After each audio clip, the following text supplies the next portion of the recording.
Potential difference निकालेंगे और उसमें हम पोटेंशियल डिफरेंस का मॉड लेते हैं। तो यहां पर हमने कौन सा पोटेंशियल डिफरेंस लिया?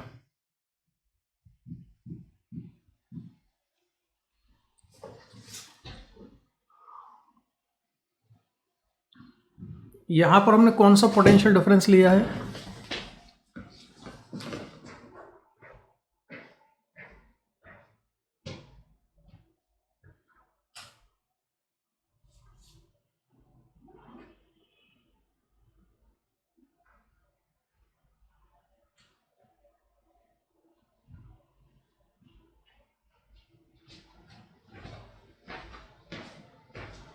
प्रदर्शनी, कौन सा पोटेंशियल डिफरेंस लिया है हमने यहां पर?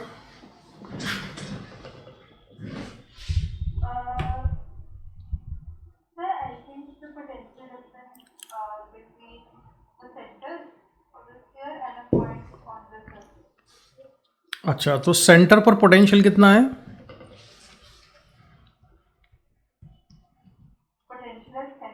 हम्म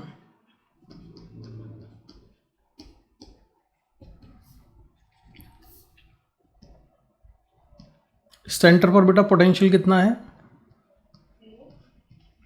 0 क्यों है?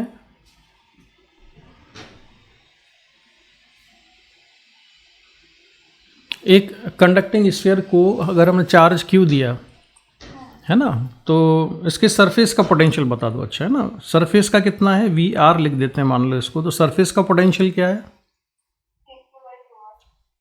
के क्यू बाई आर। और सेंटर का कितना है? हम्म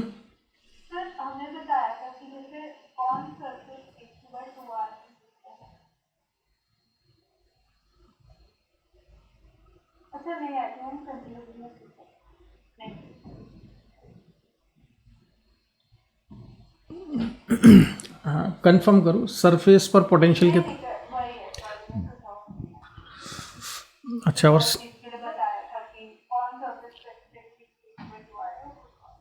अच्छा, ये सेंटर पर कितना है पोटेंशियल?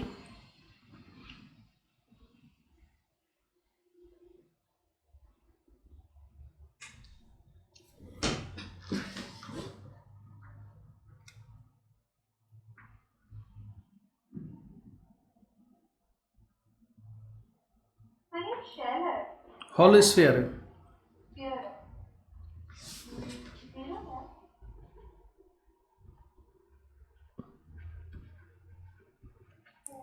ये है हॉलो स्फीयर,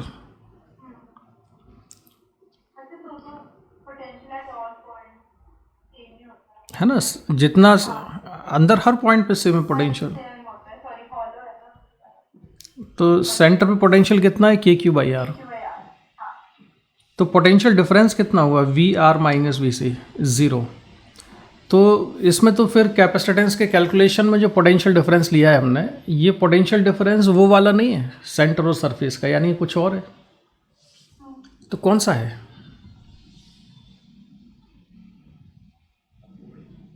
ये कौन सा पोटेंशियल डिफरेंस है?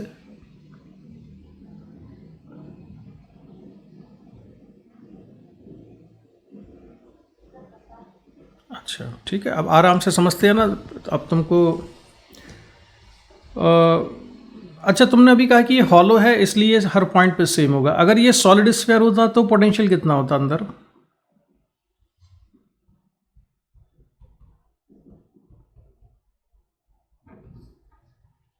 चार्ज क्यू दिया हमने सरफेस पर, तो सरफेस का पोटेंशियल तो कितना रहेगा? के क्यू बाई आर ही रहेगा। सेंटर का कितना होगा?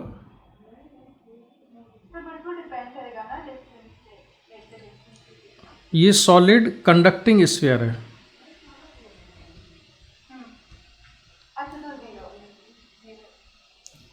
0 क्यों होगा?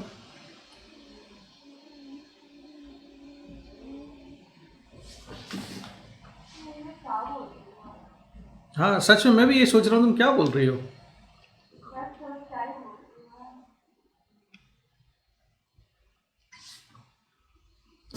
इलेक्ट्रोस्टैट भी भूल गए बेटा, लगता है क्या?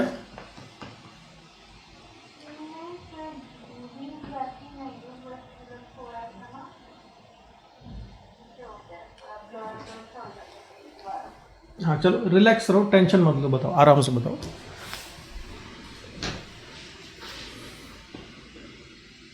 क्योंकि फिर मुझे कैपेसिटर छोड़ के ना पहले तो मुझसे पोटेंशियल डिफरेंस पूछने पड़ेंगे कंसेंट्रिक स्फीयर में, क्योंकि कैपेसिटेंस में उसी का तो यूज़ होता है। चलो तो मैं जल्दी से इस पर मुझे रिवाइज कराना पड़ेगा। यहाँ देखो, हमने लिया एक हॉलो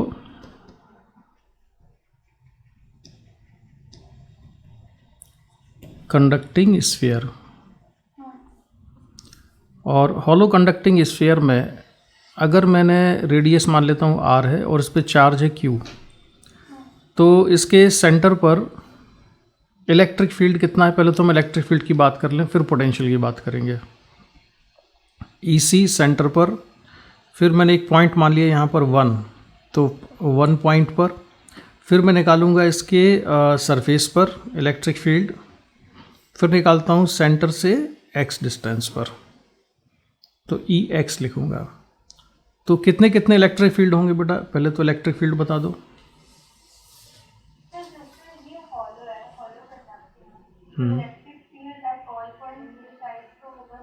हाँ सेंटर पे 0 है, 1 पे भी 0 है, सरफेस पर कितना है के क्यू बाई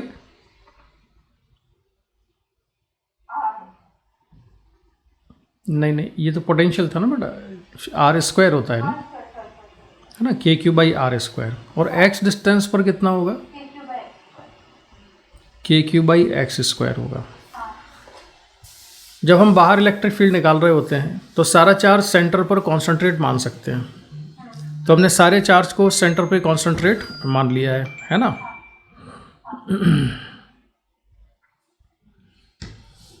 तो वो के Q by x square potential एक पॉइंट चार्ज का जो फॉर्मूला होता है वो वाला फॉर्मूला हमने लगा दिया यहाँ पर, ठीक है। अच्छा अब मैं लिख रहा हूँ, दूसरा केस ले रहा हूँ,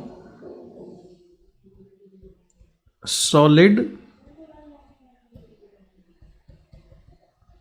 कंडक्टिंग स्फीयर, चार्ज क्यों है इस पर, ठीक है। इस पर भी मुझे बताना है पोटेंशियल, कहाँ बताना है, एक तो सेंटर पे बताना है सी पॉइंट पर, एक 1 पर बताना है, इसमें भी वही बताना है, यानी कि ई सी कितना होगा, E1 कितना होगा, सरफेस पर कितना होगा और बाहर x डिस्टेंस पर कितना होगा।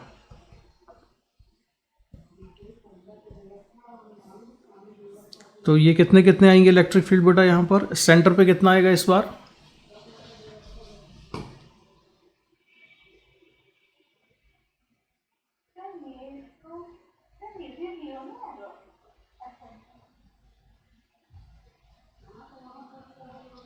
हाँ सेंटर पर ये भी 0 आएगा। इसमें तो और डाउट नहीं है हमको, इसलिए डाउट नहीं है क्योंकि इसमें तो हम जो प्रॉपर्टी यूज़ कर रहे हैं वो ये है कि कंडक्टिंग मटेरियल में इलेक्ट्रिक फील्ड 0 होता है। जो सॉलिड मटेरियल होता है जहाँ पर इलेक्ट्रॉन्स और प्रोटॉन्स होते हैं, न्यूक्लियॉन्स होते हैं, उस रीजन में तो इलेक्ट्रिक फील्ड कंडक्टर के अंदर 0 होता है। ये बेसिक प्रॉपर्टी है कंडक्टर की कि electric field inside the conductor is 0। तो EC 0 है, E1 0 है, और सरफेस पर अगर इलेक्ट्रिक फील्ड निकालना है तो स्फीयर के केस में ये एक हमारे पास मतलब प्रेफरेंस होता है, एक अपॉर ये हमको ये कंडीशन होती है, स्पेशल कंडीशन, कि सारा चार्ज सेंटर पे कॉन्सेंट्रेट मान सकते हैं। तो यहाँ पर कितना आएगा, के क्यू बाई आर स्क्वायर। बाहर निकालना है तब भी यही कर देंगे, तो इसमें भी के क्यू बाई एक्स स्क्वायर। तो हॉलो और सॉलिड से फर्क नहीं पड़ा बेटा इसमें, है ना, हॉलो हो चाहे सॉलिड हो ये सेम आए। अच्छा अब मैं दूसरा केस ले रहा हूँ, इसमें एक स्फीयर मैंने ये बनाया जिसका रेडियस है R1, दूसरा स्फीयर बना रहा हूँ कॉन्सेंट्रिक जिसका रेडियस है R2, इस पर चार्ज है Q1 और बाहर वाले स्फीयर पर चार्ज है Q2, ठीक। अब मुझे सेंटर पर लिखना है इलेक्ट्रिक फील्ड, तो EC बताओ कितना होगा। पहले इसको ऐसे सॉल्व करते हैं, देखो इसको ऐसे करा करो, अलग अलग कंट्रीब्यूशन ले लिया करो, Q1 का कंट्रीब्यूशन ले लो फिर Q2 का ले लो। तो Q1 की वजह से कितना होगा, K Q1 by R1 square, क्या ऐसा लिखेंगे,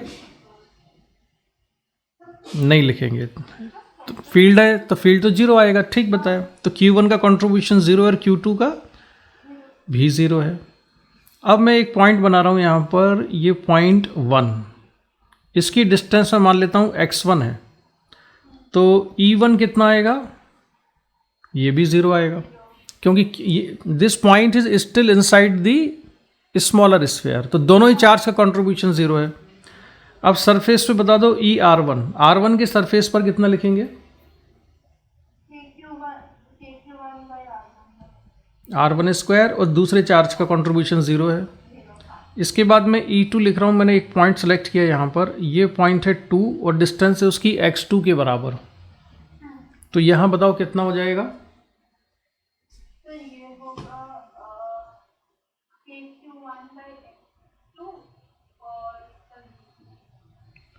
हाँ KQ1/x2 स्क्वायर प्लस ज़ीरो।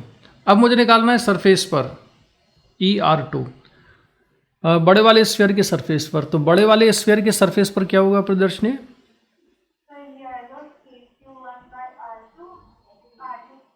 हाँ हाँ, तो KQ1+Q2/R2 स्क्वायर, क्योंकि जैसे ही हम सरफेस पर आते हैं तो फिर दोनों ही चार्ज को सेंटर पे कॉन्सेंट्रेट माना जा सकता है। वेरी गुड, अब तुमको याद आना शुरू हुआ। अगर मैं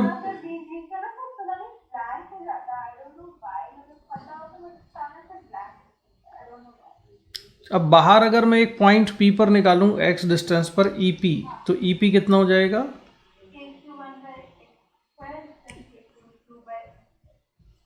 अपॉन एक्स स्क्वायर, KQ1+Q2/x², ठीक है। तो ये तो हो गया इलेक्ट्रिक फील्ड के बारे में। अब दूसरा केस लेना है मुझे पोटेंशियल के बारे में।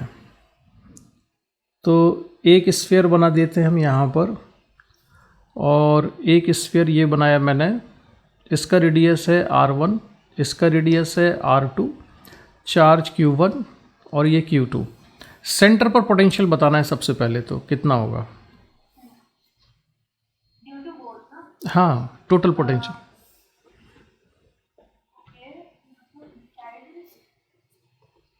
अच्छा अलग अलग करो, Q1 का कंट्रीब्यूशन कितना होगा सेंटर पर, हाँ KQ1/R1, और Q2 का बाई R2। जितना स्फीयर सरफेस पे पोटेंशियल कंट्रीब्यूट करता है उतना ही अंदर के हर एक पॉइंट पर कंट्रीब्यूशन होगा, ठीक है। चलो तो अब हम यहाँ पर ले लेते हैं सरफेस पर कितना हो जाएगा, R1 के छोटे वाले स्फीयर के सरफेस पर, हाँ R2, ठीक है। इसके बाद ये पॉइंट बनाया मैंने 2, ये डिस्टेंस है सेंटर से इसका x2, तो Vx2 इक्वल टू कितना,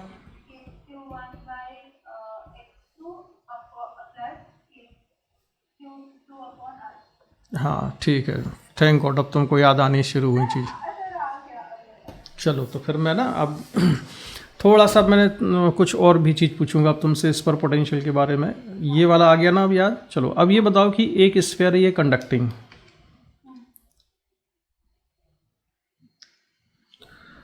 और इस पर कोई चार्ज नहीं है अभी, इसके सेंटर से x डिस्टेंस पर एक चार्ज रखा हुआ है कैपिटल Q। हमको इसका पोटेंशियल बताना है कितना होगा, रेडियस इसका R है। Find potential of the sphere कितना होगा,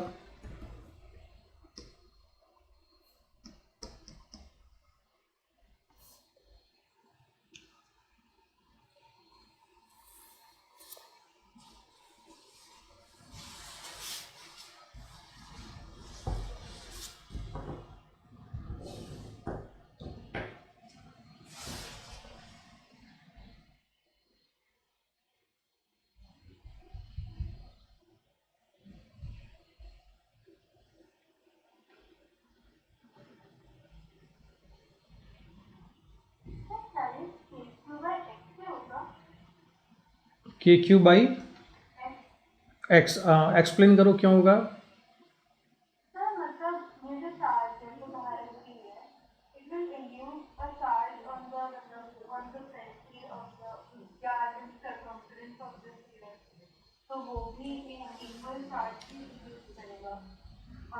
हाँ, तो इंड्यूस चार्ज, और मैं देख लेते हैं इस पर इंड्यूस चार्ज के बारे में बेटा कुछ बताओ, कितना कितना चार्ज इंड्यूस होगा कहाँ पर?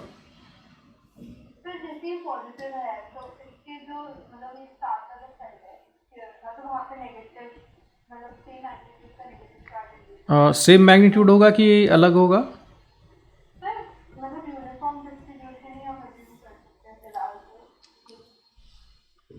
डिस्ट्रीब्यूशन यूनिफॉर्म किस पर है? सरफेस पर। और मैग्नीट्यूड इंड्यूस चार्ज का सेम होगा इस क्यू, कैपिटल क्यू के बराबर या अलग होगा?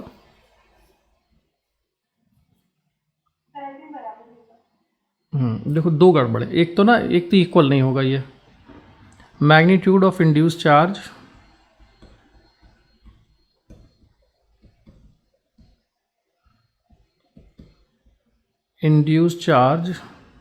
is not equal to q, it is smaller than q.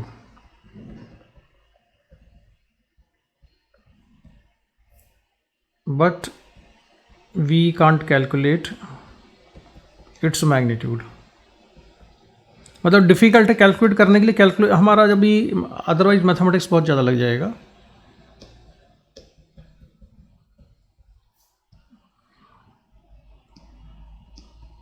Magnitude ठीक है। दूसरा, distribution of induce charge is non uniform.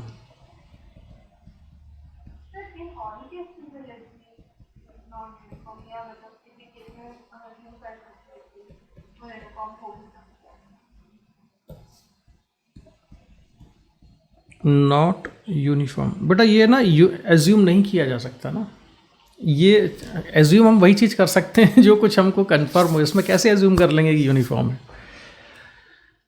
इसलिए यूनिफॉर्म नहीं हो सकता बेटा कि जो क्यू चार्ज है ना, इसका डिस्टेंस देखो, ये जो क्यू चार्ज है, ये कैपिटल क्यू, इसका यहाँ से डिस्टेंस अलग है, यहाँ से डिस्टेंस अलग है, यहाँ डिस्टेंस अलग है। तो और बेसिक्स पे आओ कि यहाँ पे नेगेटिव चार्ज आ गया है, मतलब क्या चीज़ आ गई है, यहाँ पर इलेक्ट्रॉन आए हैं। कहाँ से आ गए ये इलेक्ट्रॉन? इस वाले चार्ज ने फोर्स लगाया, अट्रैक्ट किया उनको। लेकिन इस चार्ज का फोर्स यहाँ हर जगह सेम थोड़ी है, इधर अलग है, यहाँ अलग है, यहाँ अलग है, यहाँ अलग है, यहाँ अलग है, यहाँ अलग है, क्योंकि डिस्टेंस अलग अलग है। तो जब फोर्स अलग अलग है तो इलेक्ट्रॉन का कॉन्सेंट्रेशन इन जगहों पर सेम नहीं होगा ना। यहाँ पर इलेक्ट्रॉन का कॉन्सेंट्रेशन कैसा होगा? ज़्यादा होगा, क्योंकि ये डिस्टेंस कम है। यहाँ जो इंड्यूस चार्ज उसका मैग्नीट्यूड यहाँ कम होगा, यहाँ कम होगा। तो नॉन यूनिफॉर्म डिस्ट्रीब्यूशन होगा पहली चीज़ तो, ठीक है। और इंड्यूस चार्ज का जो मैग्नीट्यूड है वो हम निकाल तो नहीं सकते, लेकिन मैं मान लेता हूँ कि इंड्यूस चार्ज यहाँ पर कितना है, -q है, और ये है +स्मॉल q के बराबर है। ये इंड्यूस चार्ज मैंने एज्यूम किया है, इस पर इतना इंड्यूस हुआ है, ठीक है।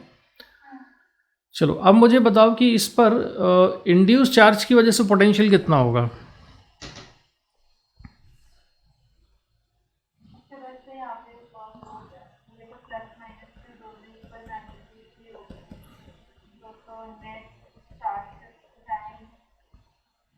Potential due to induce charge at centre कितना होगा बेटा? 0। अच्छा, पॉजिटिवली इंड्यूस चार्ज है, इसकी वजह से कितना होगा? जो पॉजिटिव इंड्यूस चार्ज है उसकी वजह से कितना जाएगा?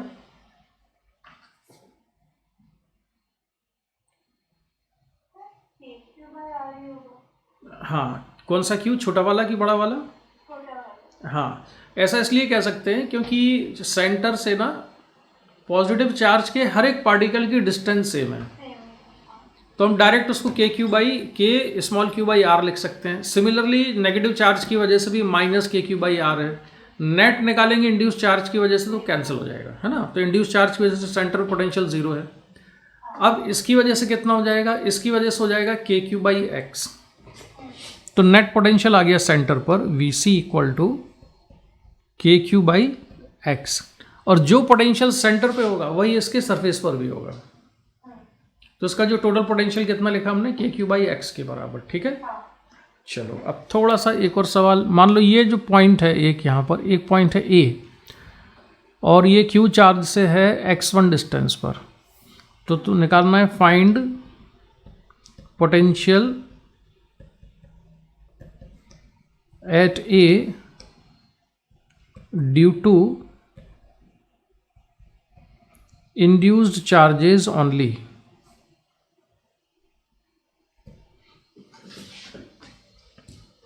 केवल इंड्यूस चार्ज की वजह से पॉइंट ए पर पोटेंशियल कितना हो जाएगा?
कितना होगा बेटा?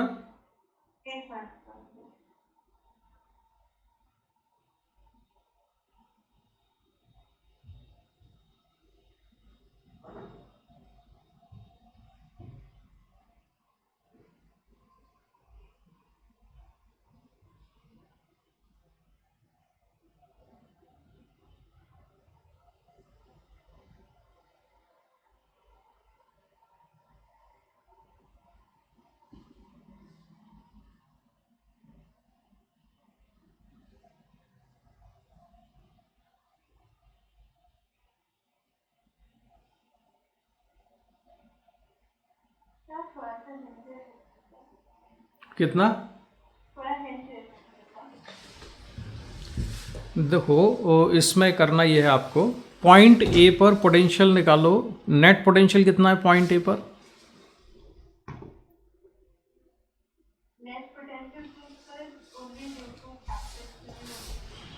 मैं पूछ net potential at point A कितना होगा बेटा? के क्यू बाई एक्स ही होगा, क्योंकि अभी सेंटर पे निकाला ना हमने, सेंटर पे के क्यू बाई एक्स है, तो जितना सेंटर पे उतना ही।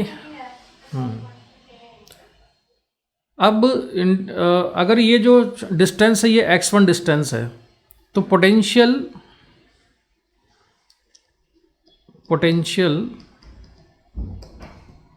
Eight A due to Q only, capital Q only, इसकी वजह से कितना होगा? के क्यू बाई एक्स1 होगा। पॉइंट चार्ज का फॉर्मूला लगा दिया हमने, के क्यू बाई एक्स1। ठीक है, अब हमको लिखना है potential at A induce charges only, तो नेट पोटेंशियल हम लिख देंगे के क्यू बाई एक्स, और ये होगा K Q by X one plus induce charge का पोटेंशियल ए पर। तो इंड्यूस चार्ज का पोटेंशियल आ गया, कितना आ गया? हाँ, तो अब ये K Q X minus K Q by X one, तो ये हो जाएगा potential due to induce charges only. ठीक है, अच्छा अब एक छोटी सी चीज़ और मुझे चेक करनी है अभी, और वो ये है कि यही स्फीयर है, इसका रेडियस है आर, इस पर भी कोई चार्ज नहीं है, इसके सेंटर से एक्स डिस्टेंस पर कैपिटल क्यू चार्ज रखा हुआ है।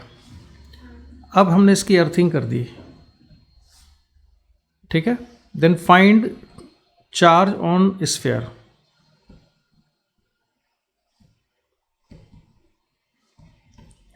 Find charge on the sphere, तो स्फीयर पर पोटेंशियल कितना है, सॉरी चार्ज कितना है ये बताओ बेटा।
तो इसको ऐसे करना है, हम मान लेंगे कि इसका पोटेंशियल कितना है, चार्ज कितना है इस पर, स्मॉल क्यू मान लेते हैं, ठीक है। अब इसका पोटेंशियल लिखो, तो स्फीयर का पोटेंशियल कैपिटल क्यू की वजह से कितना होगा,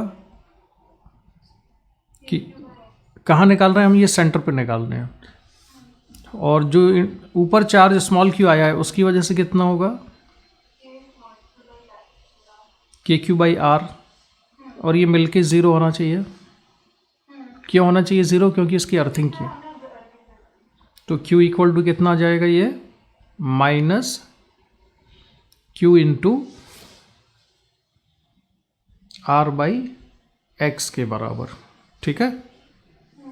ये चार्ज होगा इस पर, क्लियर हो गया।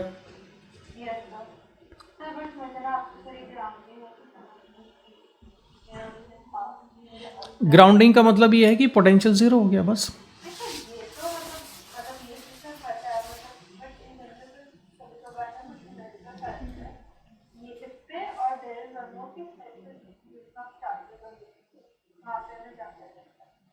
बट लेकिन वो क्वेश्चन पढ़ा है तुम्हारे पास, ये वो सिचुएशन जो तुम पूछना चाहती हो उसको बना के और मुझे बता दो। तो अरे अभी बना लो देखो यहाँ अभी मैं दूसरी चीज़ पूछ रहा हूँ। अब ये दो कॉन्सेंट्रिक हॉलो कंडक्टिंग शेल है ना, हॉलो स्फीयर है दो, और इस वाले स्फीयर पर, बाहर वाले स्फीयर पर चार्ज है Q के बराबर। इनिशियली नो चार्ज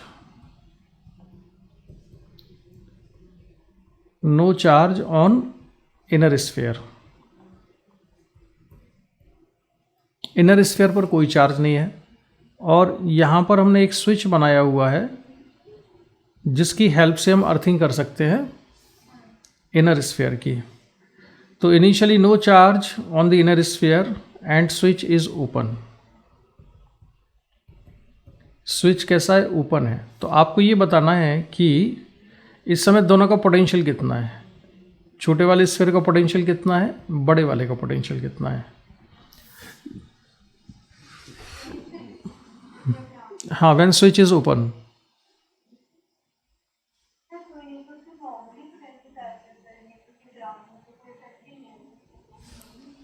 कितना कितना पोटेंशियल है बताओ भाई।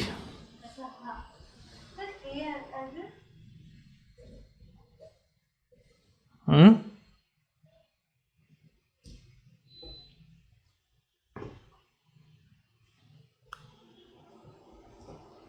कितना,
रिकनेक्ट हो गया।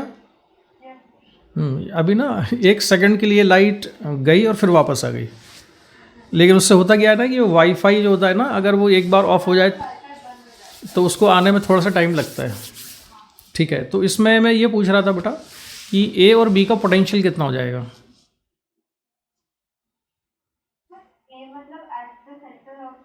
हाँ, मतलब नहीं, potential at the surface of small sphere and potential at the surface of bigger sphere.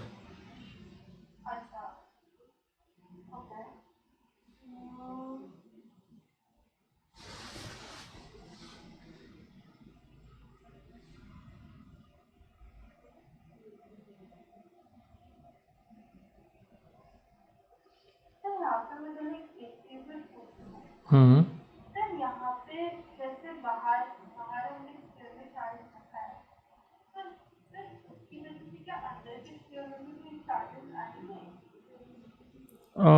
अब उसके लिए ना बेटा पहले ये बताओ कि चार्ज अगर आएंगे तो मतलब चार्ज आता है मतलब क्या चीज़ आ जाएगी, या तो इलेक्ट्रॉन्स आएंगे उस पर कहीं से हाँ, या इलेक्ट्रॉन्स उससे बाहर जाएंगे। बाहर से।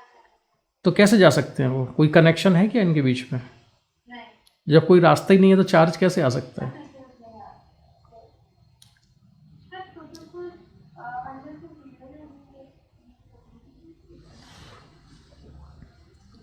से ज़ीरो क्यों होना चाहिए बताओ बेटा?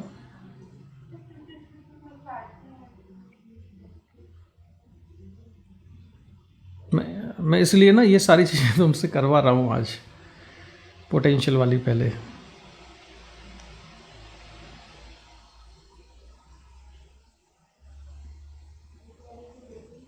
ज़ीरो क्यों हो गया बेटा? हमने अभी अभी क्वेश्चन सॉल्व किया यार, अभी थोड़ी देर पहले तो किया है, आज ही सॉल्व मैंने प्रैक्टिस तुमको कराई है इसकी। लो डायग्राम बिल्कुल परफेक्ट स्फीयर बना दिए जिससे कि अब तुमको कन्फ्यूज़न ना हो।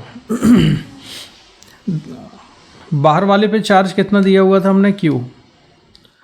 तो आउटर स्फीयर की वजह से अंदर के किसी भी पॉइंट पर पोटेंशियल कितना होगा, के क्यू बाई बी। और छोटे वाले स्फीयर पर तो कोई चार्ज नहीं है तो उसका कंट्रीब्यूशन कितना है, ज़ीरो है। तो पोटेंशियल के क्यू अपॉन बी होगा ना बेटा, अंदर वाले स्फीयर क्या। बाहर वाले का पोटेंशियल कितना है,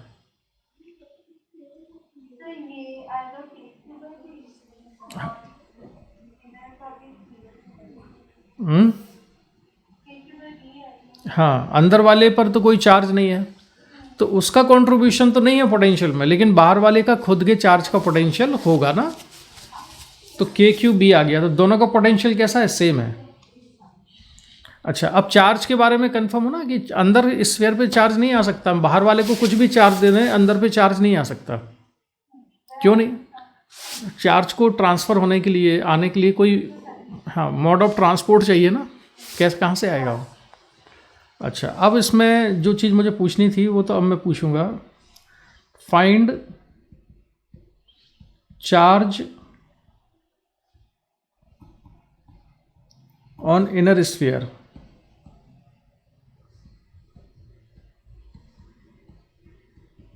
आफ्टर क्लोजिंग दी स्विच। स्विच को क्लोज करने के बाद बताओ कि कितना चार्ज होगा अंदर वाले स्फीयर पर।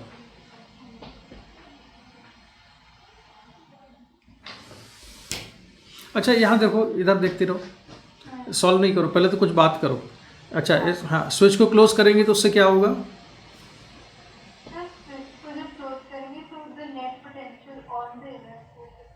हाँ यानी उसका पोटेंशियल अर्थ के पोटेंशियल के बराबर हो जाएगा। अच्छा, जब हमने स्विच को क्लोज नहीं किया था, जब स्विच ओपन था तब इसका पोटेंशियल ज़ीरो था कि नहीं था? नहीं था। लेकिन स्विच को क्लोज करने के बाद इसे अपना पोटेंशियल ज़ीरो करना है, तो पोटेंशियल को ज़ीरो करने के लिए क्या करेगा, चार्ज का ट्रांसफ़र करेगा। अब चार्ज का ट्रांसफ़र कहाँ से हो सकता है, अर्थ से हो सकता है। या तो इलेक्ट्रॉन स्फीयर से अर्थ में जा सकते हैं या अर्थ से स्फीयर पर आ सकते हैं, तो इसलिए अब चार्ज का ट्रांसफ़र पॉसिबल है। ठीक है, मैं तुम ग्राउंडिंग समझाने के लिए ले रहा हूँ ये एग्जांपल और। ठीक है, तो इलेक्ट्रॉन्स का मूवमेंट अब पॉसिबल है।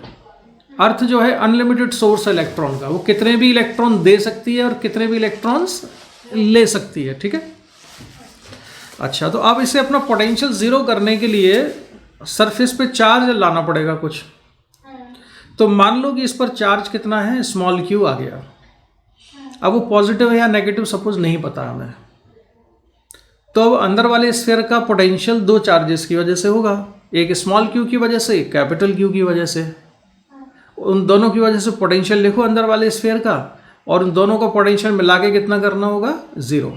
बस तो सॉल्व हो जाएगा। हाँ तो करो अब इसको।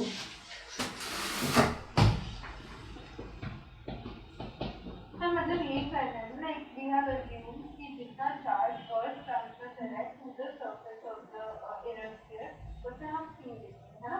हाँ हाँ, कुछ भी मान लो, जो भी मान लो मैं। फिर उसे इक्वेट कर सकते हैं हम, ठीक है ऑलरेडी।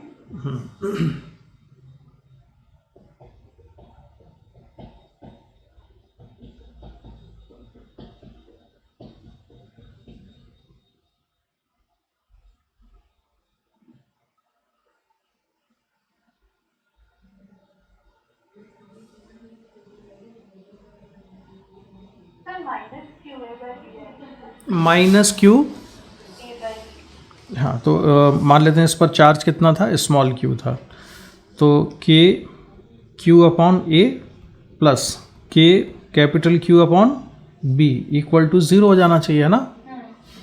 तो इसको अगर सिंप्लीफाई कर दिया तो स्मॉल क्यू की वैल्यू हो जाती है माइनस क्यू इंटू ए अपॉन बी, ठीक है, ये आ जाएगा, इतनी आ गया। तो अब क्लियर हो गई ना चीज़, क्या करते हैं हम इसमें, हमने पोटेंशियल, अब मैं ना ये एग्जांपल 2-3 वजहों से लिया। एक तो ग्राउंडिंग समझ में आई कि इससे क्या मतलब हुआ, दूसरा ये कि पोटेंशियल ज़ीरो होने का मतलब ये नहीं होता है कि चार्ज भी ज़ीरो होगा।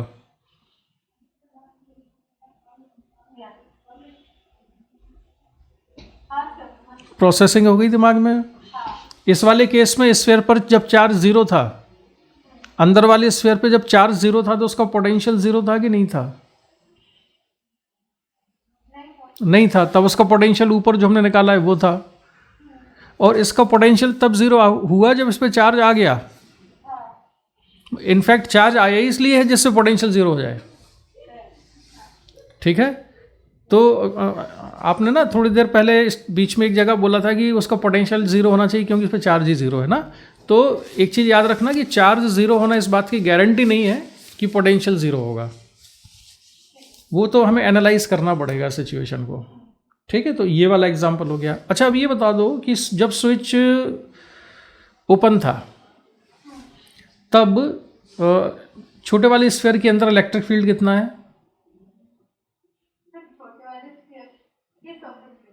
के अंदर, इनसाइड,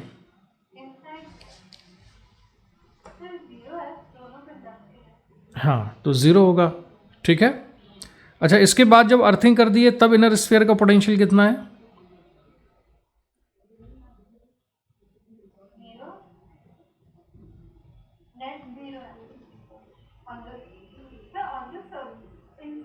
हाँ, इनसाइड ज़ीरो है, ठीक है? अब जरा दोनों स्फीयर के बीच में कितना होगा ये बताओ। जब अर्थिंग करने, स्विच को क्लोज करने के बाद, मैं डायग्राम जरा शिफ्ट कर दूं जिससे कि साफ साफ नज़र आए कि मैं क्या पूछ रहा हूँ। मैं ये पूछ रहा हूँ बेटा कि अब मैंने क्या काम किया, इसकी अर्थिंग कर दी है और इस पर चार्ज आ चुका है अंदर वाले स्फीयर पर। तो अब मुझे इलेक्ट्रिक फील्ड बताना है आपको, एक तो E1 बताना है, एक दोनों के बीच में बताना है E2 कितना है और बाहर E3 कितना है। E2 के लिए डिस्टेंस मान लेते हैं हम x2 और E3 के लिए मान लो डिस्टेंस कितनी है, x3 के बराबर है।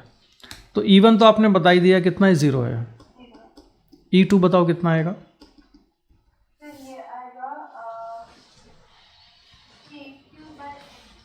हाँ, और Q की वैल्यू कितनी आ गई थी, माइनस क्यू, हाँ इतना आ गया था। तो अब इलेक्ट्रिक फील्ड कितना हो जाएगा, E2?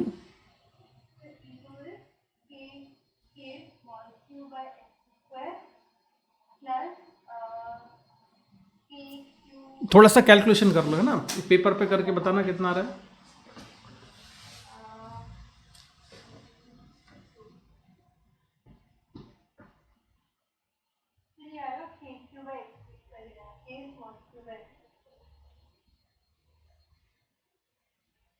कैसे देखा, कितना के, हाँ, अंदर वाले स्फीयर का कंट्रीब्यूशन कितना है 0.2 पर,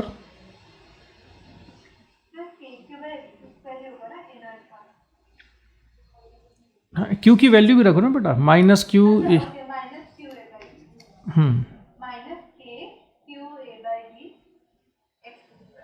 और बड़े वाले की वजह से 0 है, ठीक है? तो ये हो जाएगा माइनस, मतलब माइनस क्या, इलेक्ट्रिक फील्ड लिखते समय ना माइनस नहीं लगाते हैं, क्यों नहीं लगाते हैं?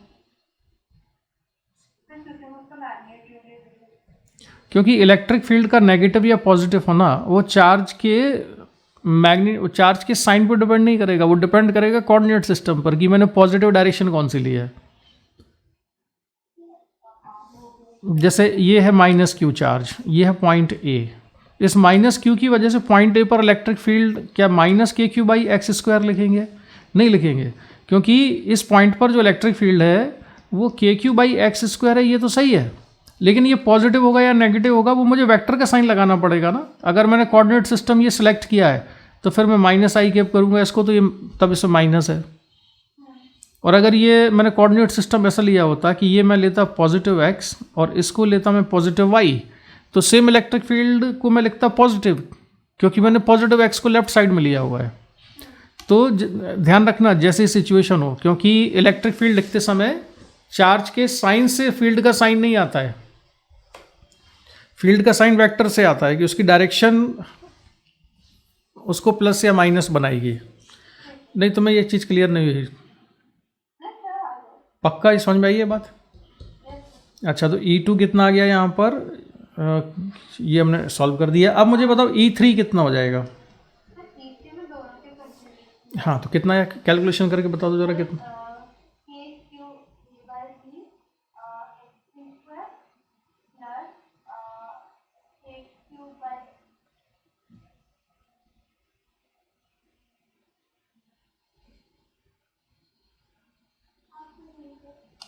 हाँ, कितना K? हाँ, के Q by x three square. लेकिन एक कोई सा एक नेगेटिव लिखना पड़ेगा इसमें, क्योंकि दोनों की डायरेक्शन अलग है। एक नेगेटिव चार्ज है ना। हाँ, तो कोई सा भी एक नेगेटिव लिख सकते हैं, वो डिपेंड करता है। तो जनरली लोग क्या है, नेगेटिव चार्ज की नेगेटिव मान लेते हैं, तो हमने भी इसको माइनस इसको प्लस कर दिया। तो ये एक इलेक्ट्रिक फील्ड आ रहा है इतना। हम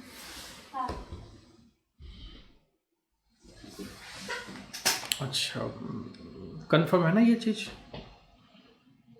अब एक चीज़ और बताओ कि जो बाहर वाला स्फीयर है इसके इनर सरफेस पर कितना चार्ज है और आउटर सरफेस पर कितना है?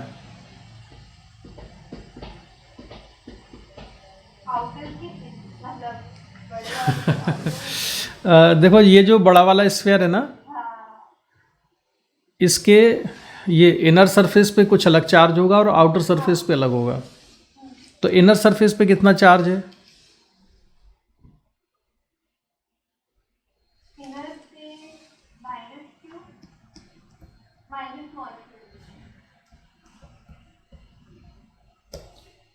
इनर सरफेस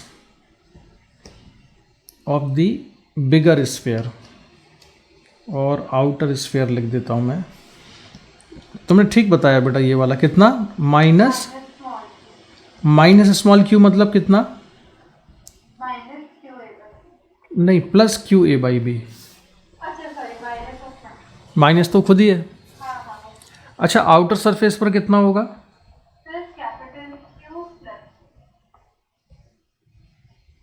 तो ये आएगा Q minus Q A upon B. तो कितना बचा ये?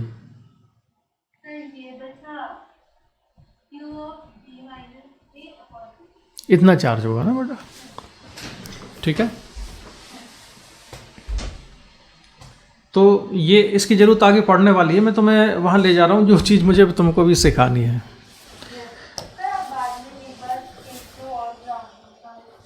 बेटा तुमको जितने क्वेश्चन पूछना ना यार, तुम सारे बना लो अभी वो क्वेश्चन अपने हाथ से। तुम अपने हाथ से पेपर्स पे अपने रजिस्टर बना लो, उसकी फ़ोटो खींच भेज दो ना, मुझे समझ में जाएगा कि तुमको कहाँ कहाँ बताना है मुझे, ठीक है। और अर्थिंग वाले कराऊंगा। अभी देखो, मैं अब आता हूँ जरा कैपेसिटर्स पर, है ना। तो एक स्फेरिकल कैपेसिटर के लिए हम क्या करते हैं कि एक स्फीयर लिया हमने ए रेडियस का और दूसरा स्फीयर है बी रेडियस का। इसका कैपेसिटेंस कितना होगा ये बताना है। तो इसका जो कैपेसिटेंस है कितना होता है वैसे याद होगा आपको ना?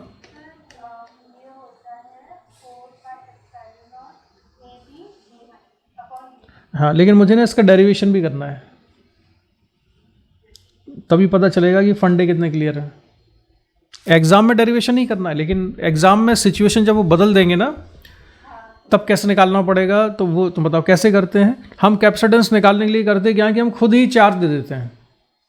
तो मैंने इसको चार्ज दे दिया Q और बाहर वाले को कितना दे दूं, -Q। फिर हम क्या निकालते हैं, इनका पोटेंशियल डिफरेंस निकालते हैं। तो अंदर वाले स्फीयर का पोटेंशियल कितना हुआ और बाहर वाले का कितना है वो निकालेंगे। फिर हम निकालेंगे दोनों का पोटेंशियल डिफरेंस कितना है, VA माइनस VB।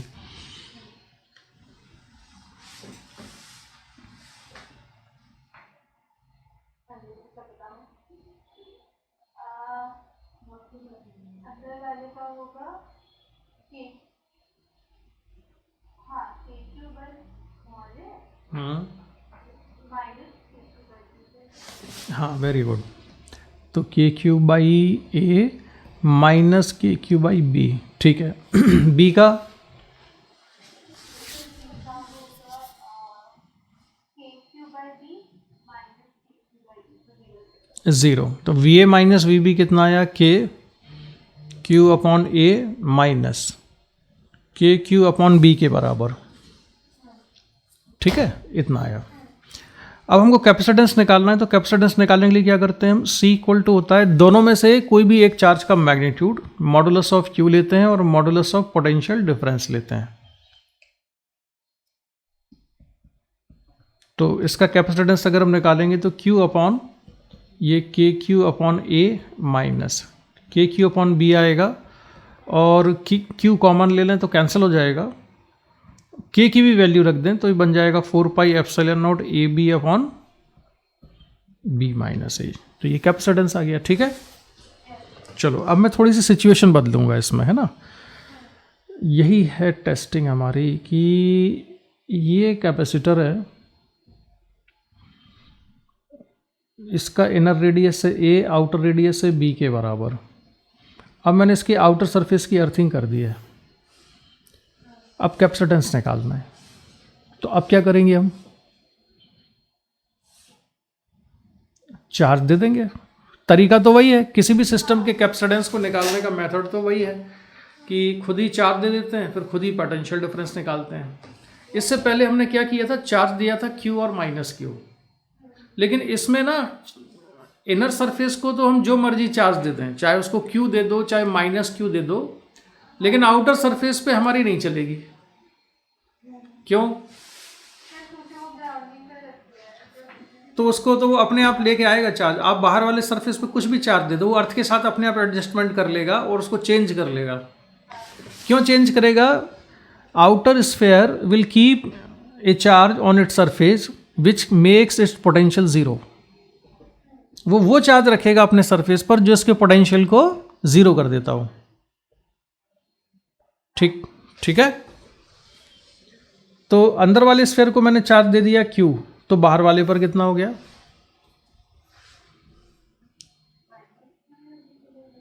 ये निकाला कैसे,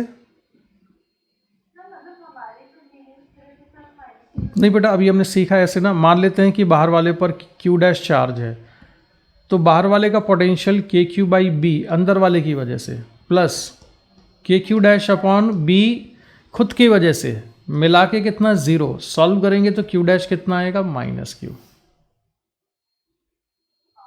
ये कॉन्सेप्ट से निकालना है, अंदाज नहीं लगाना,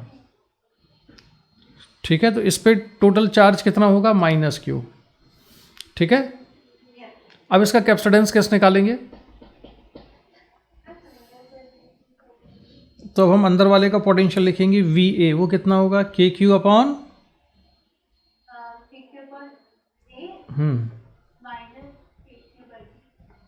और B का पोटेंशियल कितना है, 0 है, क्योंकि तो उसकी ग्राउंडिंग की हुई है तो उसका तो पोटेंशियल है ही 0। दोनों चार्ज का मिला के रखोगे तब भी 0 ही आएगा। अच्छा, अब इसका कैपेसिटेंस कितना हो जाएगा बताओ,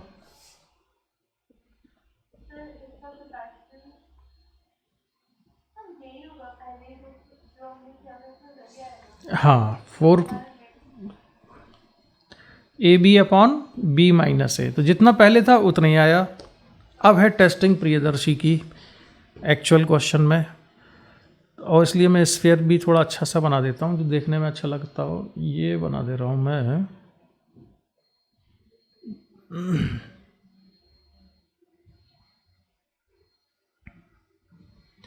ये एक स्फीयर है और दूसरा वाला भी स्फीयर बनाता हूँ, लेकिन वो बनाएंगे हम थोड़ा छोटा।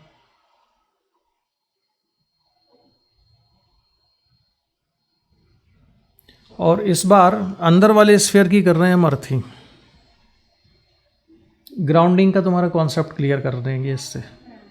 इसकी रेडियस है ए और इसकी रेडियस है बी। आपको इसका कैपेसिटेंस निकालना है, फाइंड कैपेसिटेंस। हालांकि ये ग्राउंडिंग के कॉन्सेप्ट से ज़्यादा मैं इसका ना कैपेसिटेंस तो मैं क्लियर करना चाहता हूँ कि होता क्या है। हाँ आएगा तो वो भी तुम्हारा काम भी हो जाएगा इसमें। तो अब इसका कैपेसिटेंस निकालो क्या होगा।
सर इसका मुझे आ रहा है 4/ε अपॉन 1। मेथड बताओ कैसे किया। सर लाइक सर आपने जैसे बताया था वैसे किया था कि मतलब अंदर मैंने क्यू डैश इन कर दिया टू बी द चार्ज, बाहर कितना है? क्यू इन कर दिया। ठीक, एज्यूम नहीं किया, बाहर हमने खुद दिया चार्ज क्यू, हाँ तो अंदर कितना चार्ज है? क्यू डैश दिया। हाँ क्यू डैश कितना है? तो क्यू डैश में आया minus capital Q A by B. तो ये चार्ज आ गया, ठीक है। हाँ फिर इसके बाद सर फिर पोटेंशियल बी निकालना। पोटेंशियल ए और बी का, हाँ तो ए का तो ज़ीरो ही है, बी का पोटेंशियल कितना हो जाएगा? A capital Q by b and then it capital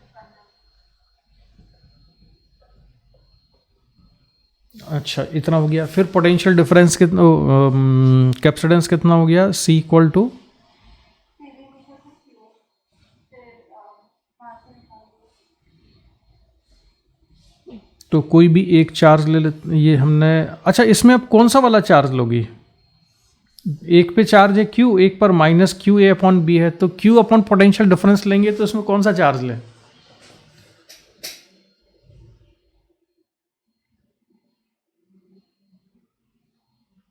sir I think मतलब जो ग्राउंडेड नहीं है उसका ही। ऐसा क्यों करेंगे?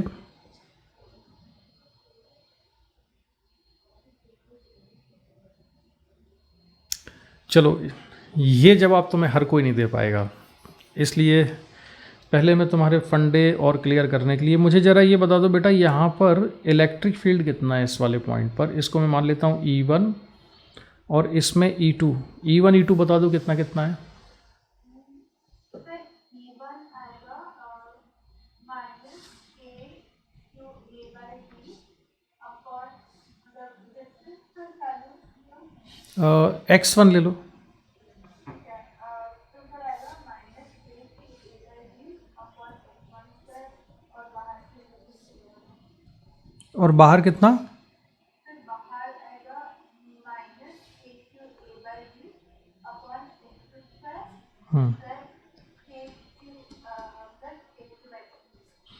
के Q by X two square. अच्छा, बाहर इलेक्ट्रिक फील्ड ज़ीरो है कि नहीं? E2 ज़ीरो आएगा कि नहीं सॉल्व करके?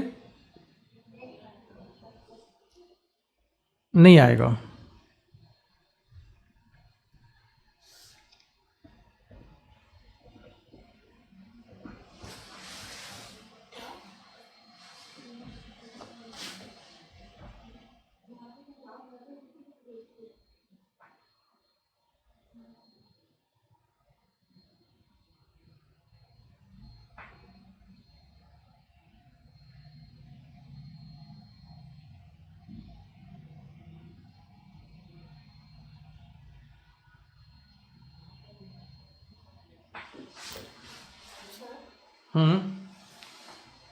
ये ज़ीरो आएगा कि नहीं बताइए? पूरा हैंग हो गया था फिर इसलिए सोची की आवाज़ ना थोड़ी सी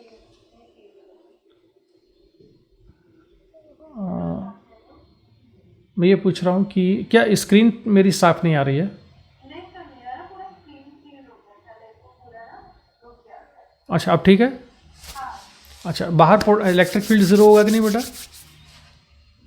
नहीं। नहीं है। चलो, अब हम आएंगे हम थोड़ा पास्ट में। तो इस वाले केस में बताओ कि इलेक्ट्रिक फील्ड अंदर के पॉइंट पर, यहाँ लिखता हूँ मैं x1 डिस्टेंस पर E1 कितना था और इसमें E2 कितना था x2 डिस्टेंस पर। इसमें बताइए। सर यहाँ पे था E1 पे, तो E1 पे होगा तो माइनस के क्यू अपॉन ये वाला जो पॉइंट है ना, इसकी बात कर रहे हैं। इस वाले पॉइंट पर अंदर वाले चार्ज की वजह से कितना इलेक्ट्रिक फील्ड, इनर स्फीयर की वजह से minus K Q upon. Minus Q. बाहर वाले पे माइनस क्यू है कि प्लस क्यू है? अच्छा सॉरी, आपसे फ्लो डैश बाहर वाला तो के क्यू बाई, x1। ठीक है। बाहर वाले पॉइंट पर बताओ E2 कितना है? बाहर वाले पॉइंट पे होगा सही है, ये जीरो आ जाएगा। पक्का ज़ीरो आ रहा है ना? ठीक है, वेरी गुड। चलो, ये पास हो गई तुम इस वाले एग्ज़ाम में। अब बताओ कि ये जो हमने इससे पहले किया था नॉर्मल केस, ना अर्थिंग थी कुछ थी, तो उसमें E1 कितना था और E2 कितना होगा?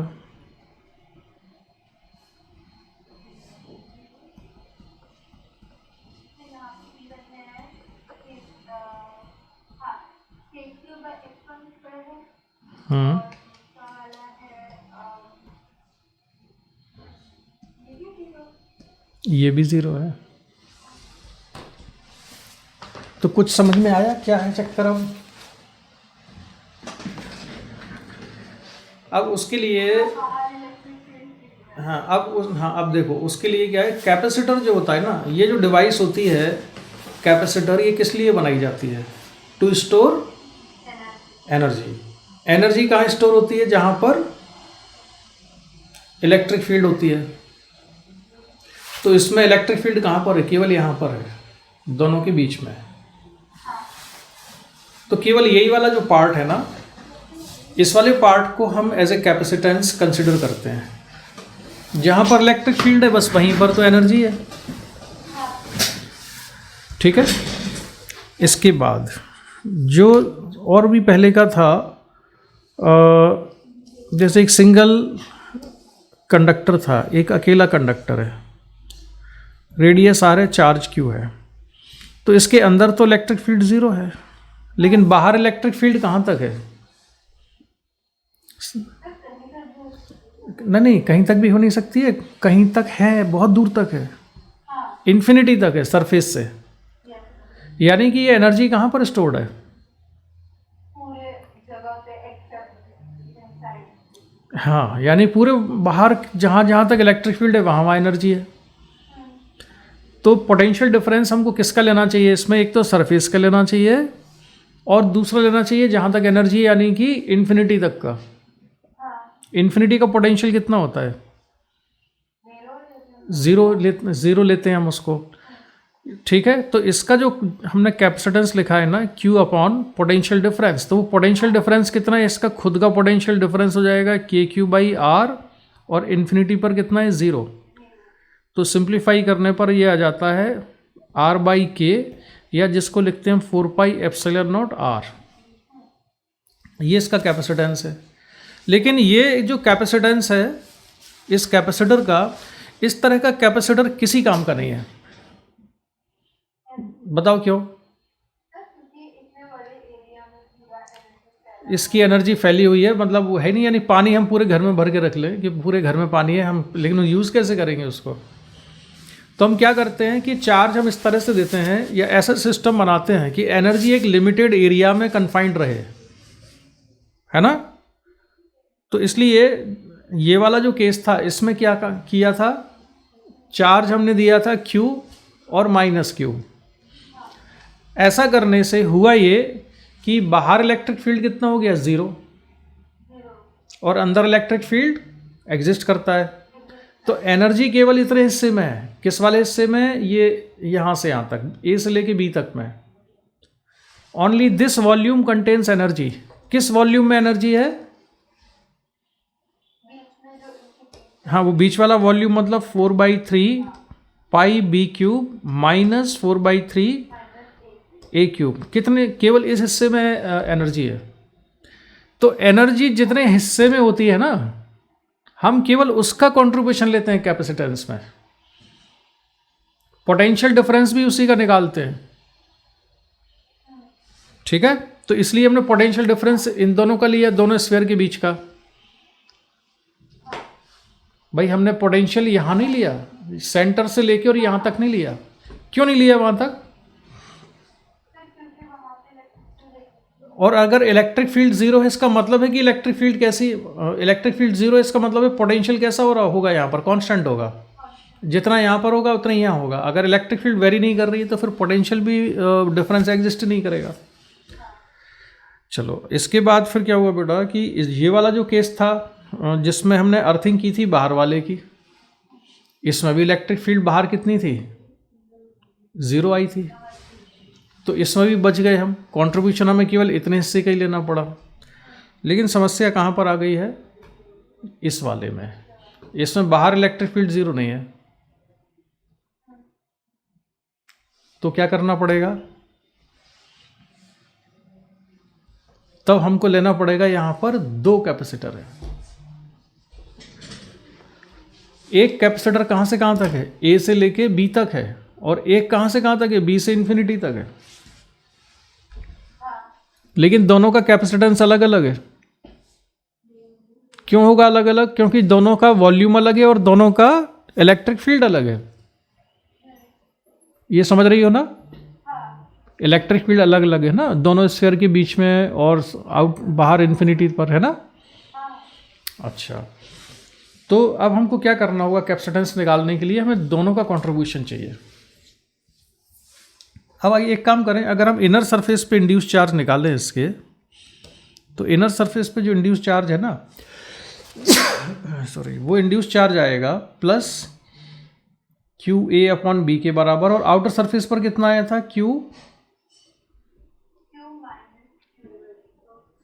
QB-A/A या B, क्या आया था मैं भूल गया हूँ।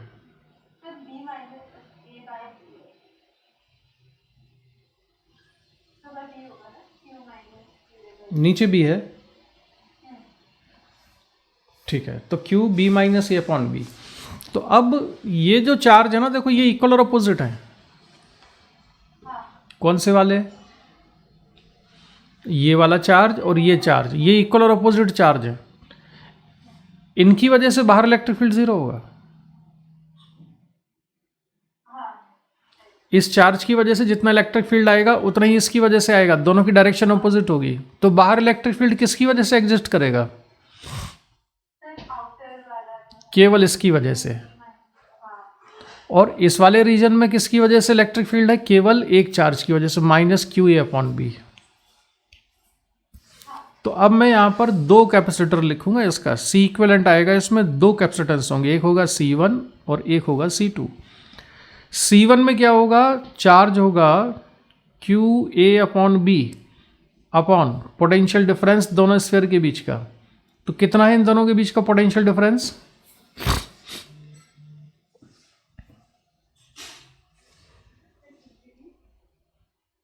और प्लस C2। जब मैं C2 लिखूंगा ना, एक काम करते हैं अलग से लिख देते हैं। C1 इक्वल टू चार्ज आएगा QA upon B upon potential difference. तो ये पोटेंशियल डिफरेंस किसकी वजह से लेना है? इन्हीं दोनों चार्ज की वजह से लेना है। तो कितना आएगा?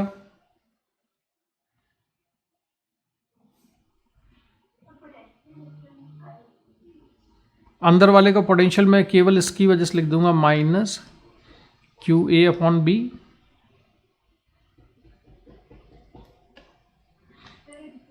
चलो एक काम करता हूँ, मैं थोड़ा सा टाइम सेव करने के लिए डायरेक्ट लिख देता हूँ।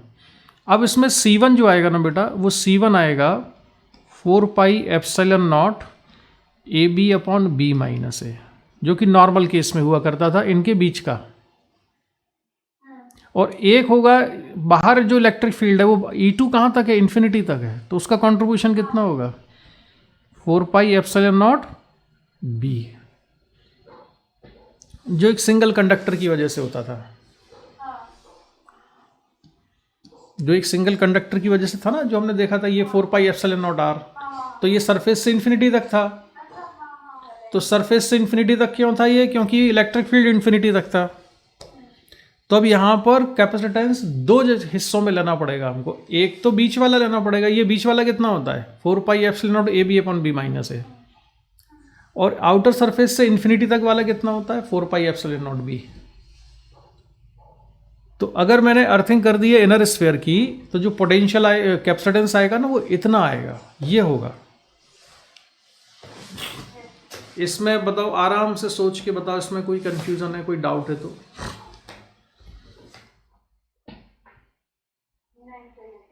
अब हमको कैपेसिटेंस में ये दोनों हिस्से क्यों लेने पड़ रहे हैं, उसका रीजन पता है? उसका रीजन अब तुम बता सकती हो, हम डिस्कस कर चुके। हाँ, दोनों में इलेक्ट्रिक फील्ड है और दोनों जगह एनर्जी है। और कैपेसिटेंस का मतलब होता है एनर्जी स्टोर करने वाली डिवाइस। तो ये जो स्टेटमेंट तो सब बता देते हैं क्लास में बच्चों को कि एनर्जी स्टोर करने वाली डिवाइस है, लेकिन उसका असली मतलब नहीं बताते, पता नहीं होता है कि एनर्जी स्टोर करने वाली डिवाइस है। इसलिए हमको कैपेसिटेंस में कंट्रीब्यूशन उन हिस्सों का लेना है जहाँ जहाँ पर ये एनर्जी स्टोर्ड है। तो ये एनर्जी स्टोर्ड थी यहाँ पर, तो उसका कंट्रीब्यूशन आ गया 4 pi epsilon not AB upon B minus A। और टाइम सेव करने के लिए ना मैंने इसका कैलकुलेशन नहीं किया है। तुम इसका कैलकुलेशन करोगी इन चार्जेस की वजह से। पोटेंशियल ये वाला चार्ज लिखोगी, इनकी वजह से पोटेंशियल डिफरेंस निकालोगी तो ये आ जाएगा। और जो ये वाला कैसे निकालेंगे हम? हाँ, चार्ज देखें, हम बाहर वाले का कैपेसिटेंस निकालने के लिए बाहर वाला चार्ज लेंगे हम।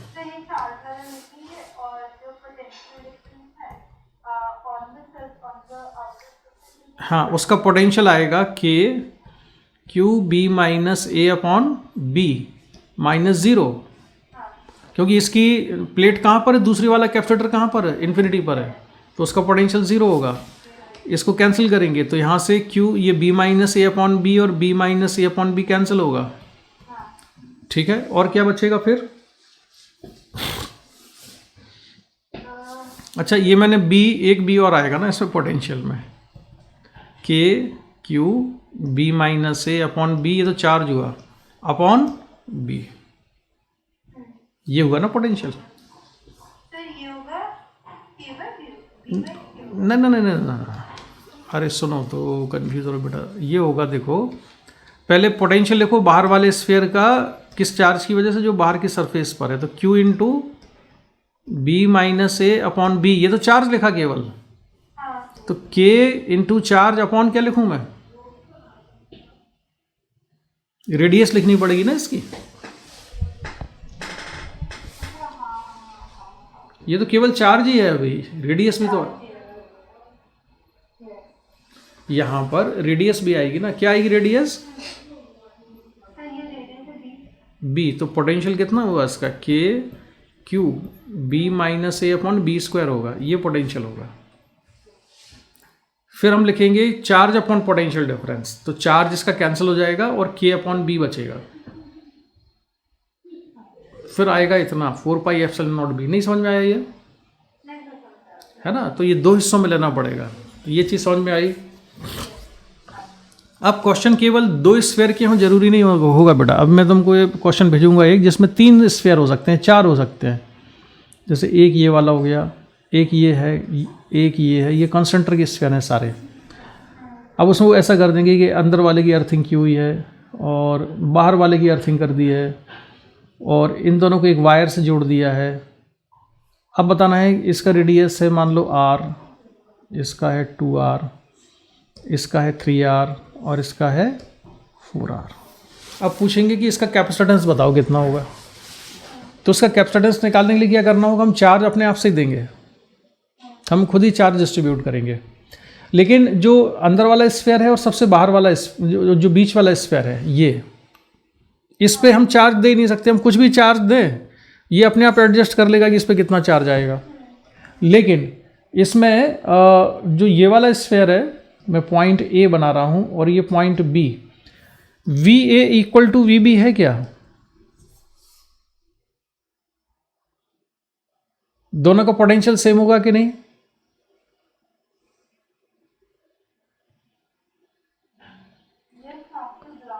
दोनों की अर्थिंग है तो दोनों के पोटेंशियल जीरो होगा। अगर दोनों का पोटेंशियल जीरो है तो इलेक्ट्रिक फील्ड कितना है ए और बी के बीच में?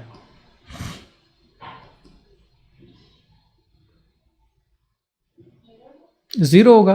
क्यों जीरो होगा? क्योंकि इलेक्ट्रिक फील्ड तभी एग्जिस्ट करेगी जब पोटेंशियल में वेरिएशन हो। Equal to minus D V by D R होता है ना। तो अगर हम मूव कर रहे हैं और पोटेंशियल कांस्टेंट है तो इलेक्ट्रिक फील्ड जीरो आएगी। तो यहाँ तो पोटेंशियल कांस्टेंट है तो इलेक्ट्रिक फील्ड जीरो है। ठीक है, तो फिर कैपेसिटेंस में कंट्रीब्यूशन होगा किसका? केवल इतने हिस्से का होगा बस।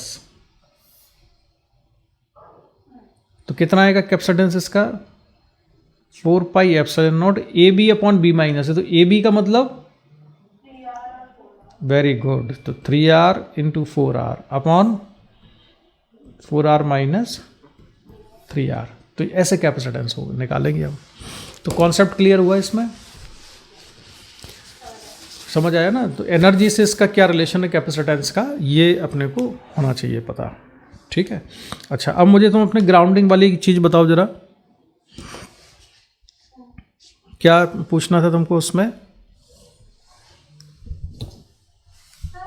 इन जनरली आपने जो बताया उसको जो समझ तो आ गया, वैसे बेसिक से नहीं मतलब मुझे समझ नहीं आ रहा था, बट समझ आ गया कि आपको हो गया। हाँ, ग्राउंडिंग अब तो मैं समझ में आ गई होगी, अब नहीं आएगी ज़्यादा दिक्कत। अच्छा, इसके बाद एनर्जी का तुम क्या बता रही थी बेटा? सर एक हमें लास्ट स्टाफ सेंटर के पास हम्म,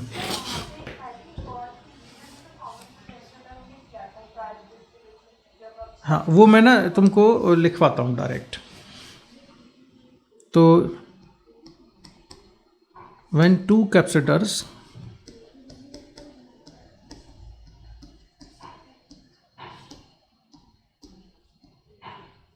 are connected, तो एक कैपेसिटर था, उसका कैपेसिटेंस है C1, चार्ज Q1 है, पोटेंशियल V1 है।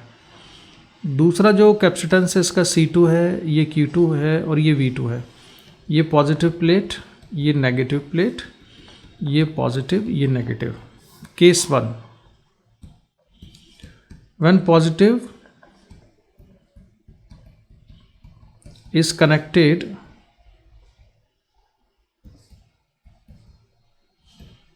with positive, ठीक है, पॉजिटिव प्लेट को पॉजिटिव से कनेक्ट कर रहे हैं। तो इसमें आपको जो जो चीज़ें याद रखनी ना, एक तो याद रखना है कि जो कॉमन पोटेंशियल आएगा वो कितना होगा। कल हमने इस तो बात कर ली थी, कितना होता है कॉमन पोटेंशियल? हाँ ठीक है, अब चार्ज निकालना है अगर मुझे Q1 डैश, तो Q1 डैश तो बहुत इजीली आ जाएगा, Q1 plus Q2 upon C1, और Q2 डैश हो जाएगा Q1 plus Q2 upon C1 plus C2 into C2। इसके बाद एनर्जी का जो डिस्ट्रीब्यूशन होगा, हीट लॉस, उसका फॉर्मूला डायरेक्ट लिख लो। हीट लॉस इसमें होगा U initial minus U final.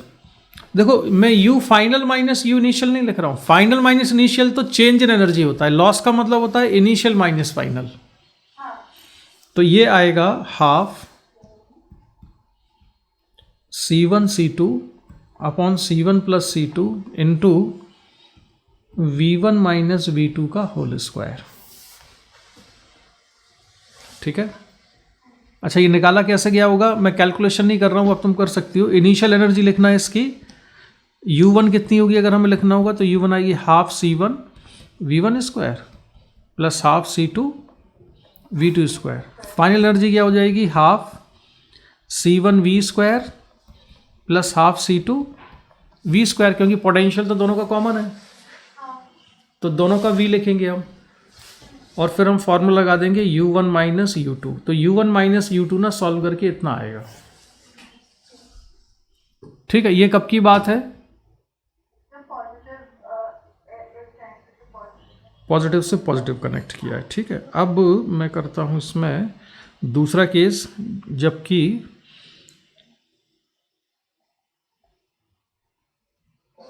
रुको जरा, मुझे एक स्लाइड ऐड करनी पड़ेगी, स्लाइड्स ख़त्म हो गई हैं आज।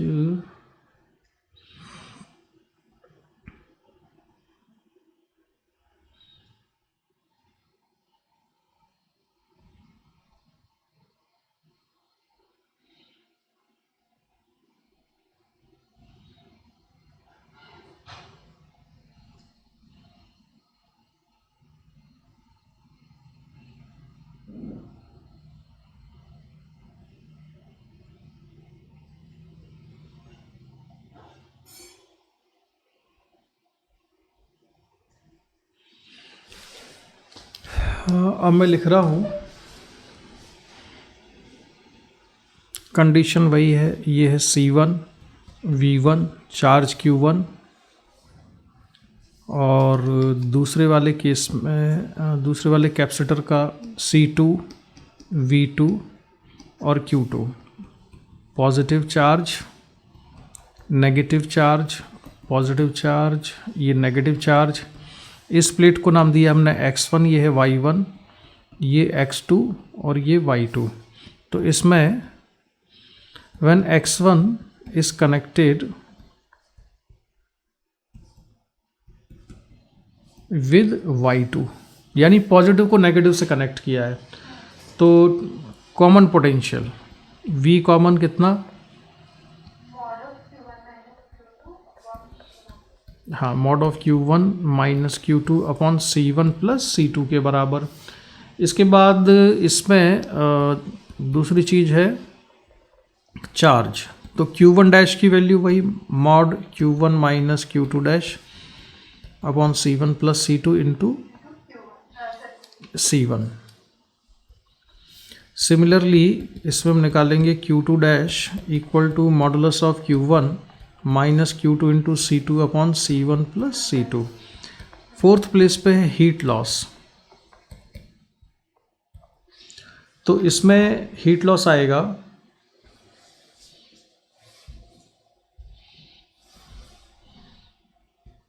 डेल्टा U इक्वल टू, या H लिख देता हूँ,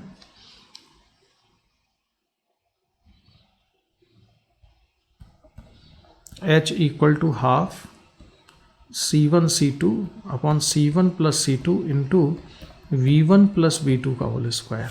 ध्यान रखने से प्लस साइन आया है, यानी इसमें हीट का लॉस ज़्यादा होगा कि कम,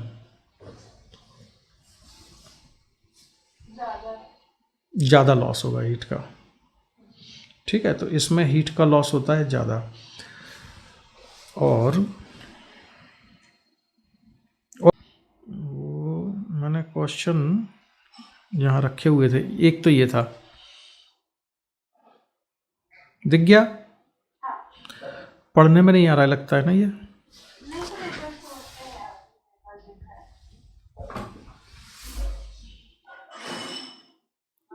अरे टेक्निकली मेरा सिस्टम बहुत स्ट्रांग है भाई, चिंता मत करो, उसको हम अभी कर देंगे।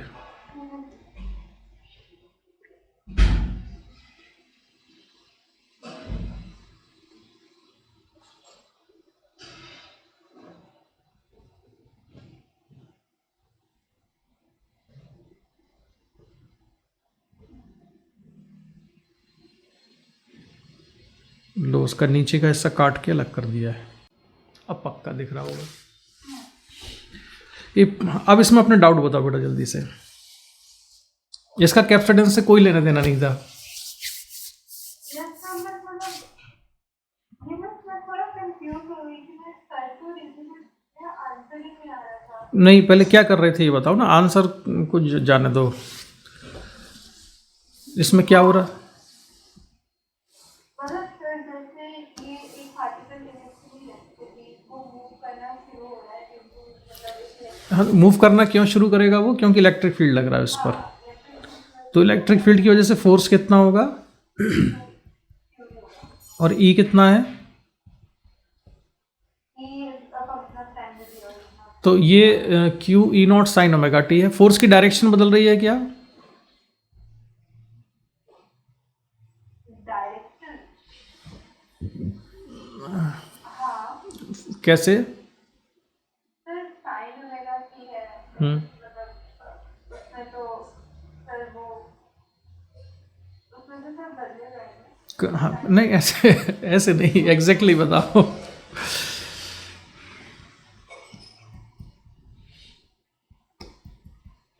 बोलो।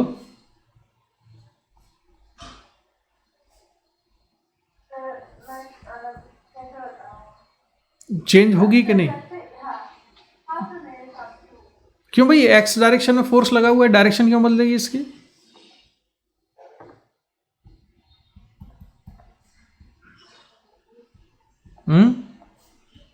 सर साइन ओमेगा की आई है। तो डायरेक्शन बदलेगी कि नहीं? नहीं अरे बदलेगी। सर हम तो आई दिया हुआ है सर डायरेक्शन एक डायरेक्शन बदलेगी। तो बदलेगी कि नहीं? नहीं बदलेगी। मैं कह रहा हूँ बदलेगी। पहले तुम कह रही थी बदलेगी, अब कह रही हो नहीं बदलेगी।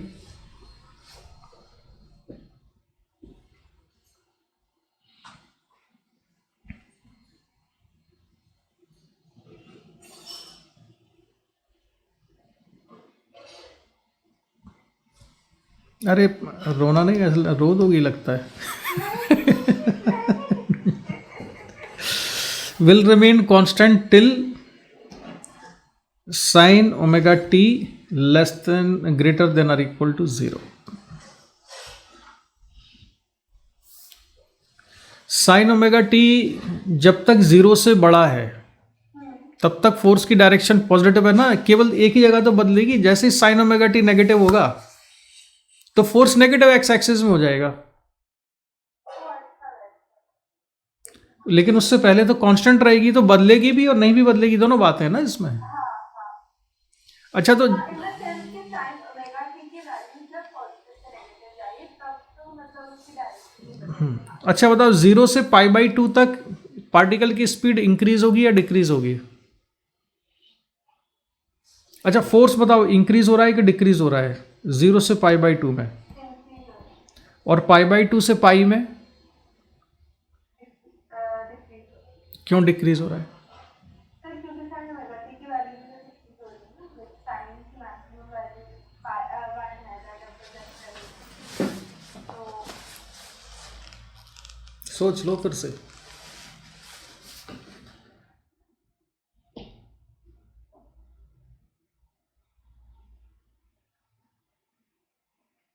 फोर्स की वैल्यू भले कम हो रही है, लेकिन फोर्स की डायरेक्शन तो अपोजिट नहीं हुई है ना। हाँ तो अगर फोर्स लगाए पार्टिकल पर तो उसकी तो वैल्यू बढ़ती जाएगी ना, स्पीड की। स्पीड तो इंक्रीज होगी उसकी अभी भी। अच्छा हाँ स्पीड इंक्रीज होगी बट इसमें लगता है कि लोअर रेट तो क्या एक्सेलरेशन। एक्सलरेशन अभी अपोजिट डायरेक्शन में थोड़े हुआ है, एक्सलरेशन डिक्रीज हुआ है, तो स्पीड कहाँ तक बढ़ती रहेगी इसकी? जब तक एक्सेलरेशन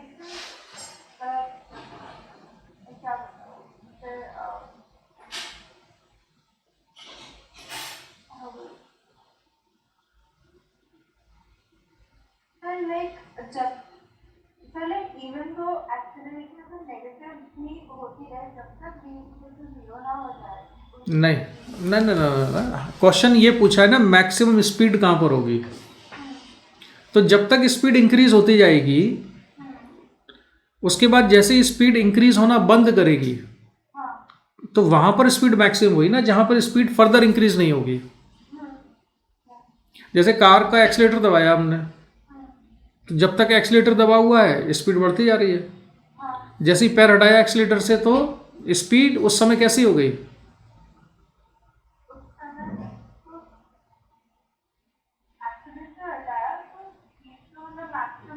उस इंस्टेंट पे मैक्सिमम हो गई ना, उसके बाद डिक्रीज होगी।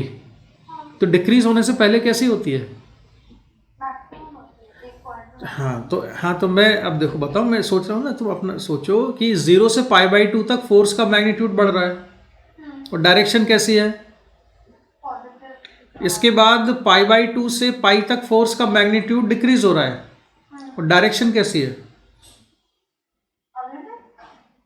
अभी भी पॉजिटिव ही है। तो स्पीड तो बाद में भी बढ़ रही होगी ना।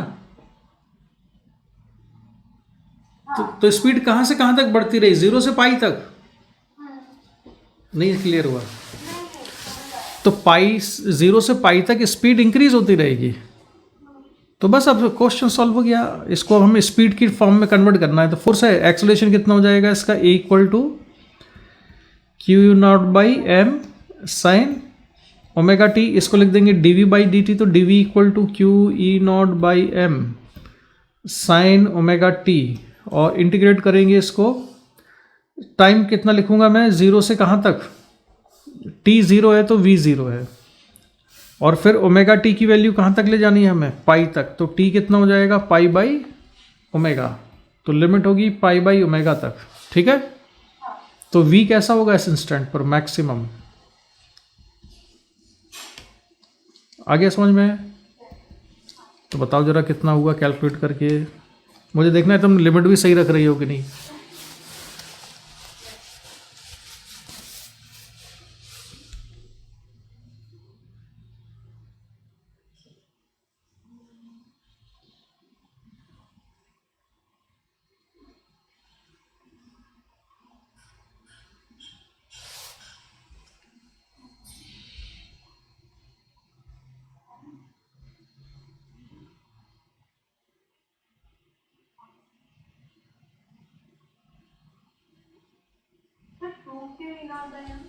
हाँ 2Q E0/m हो जाएगा।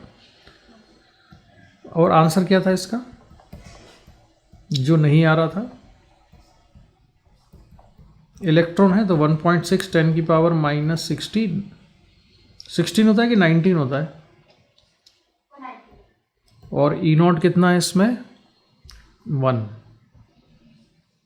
और मास कितना होगा इलेक्ट्रॉन का,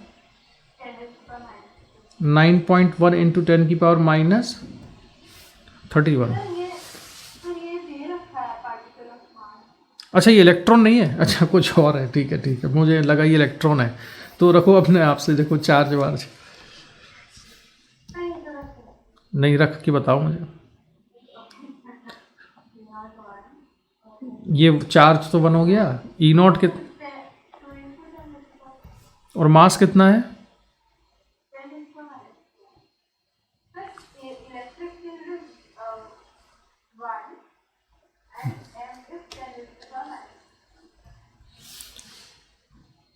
अच्छा इसमें 1 मिनट ओमेगा भी तो आएगा ना बेटा, अपॉन इंटीग्रेट करोगे तो।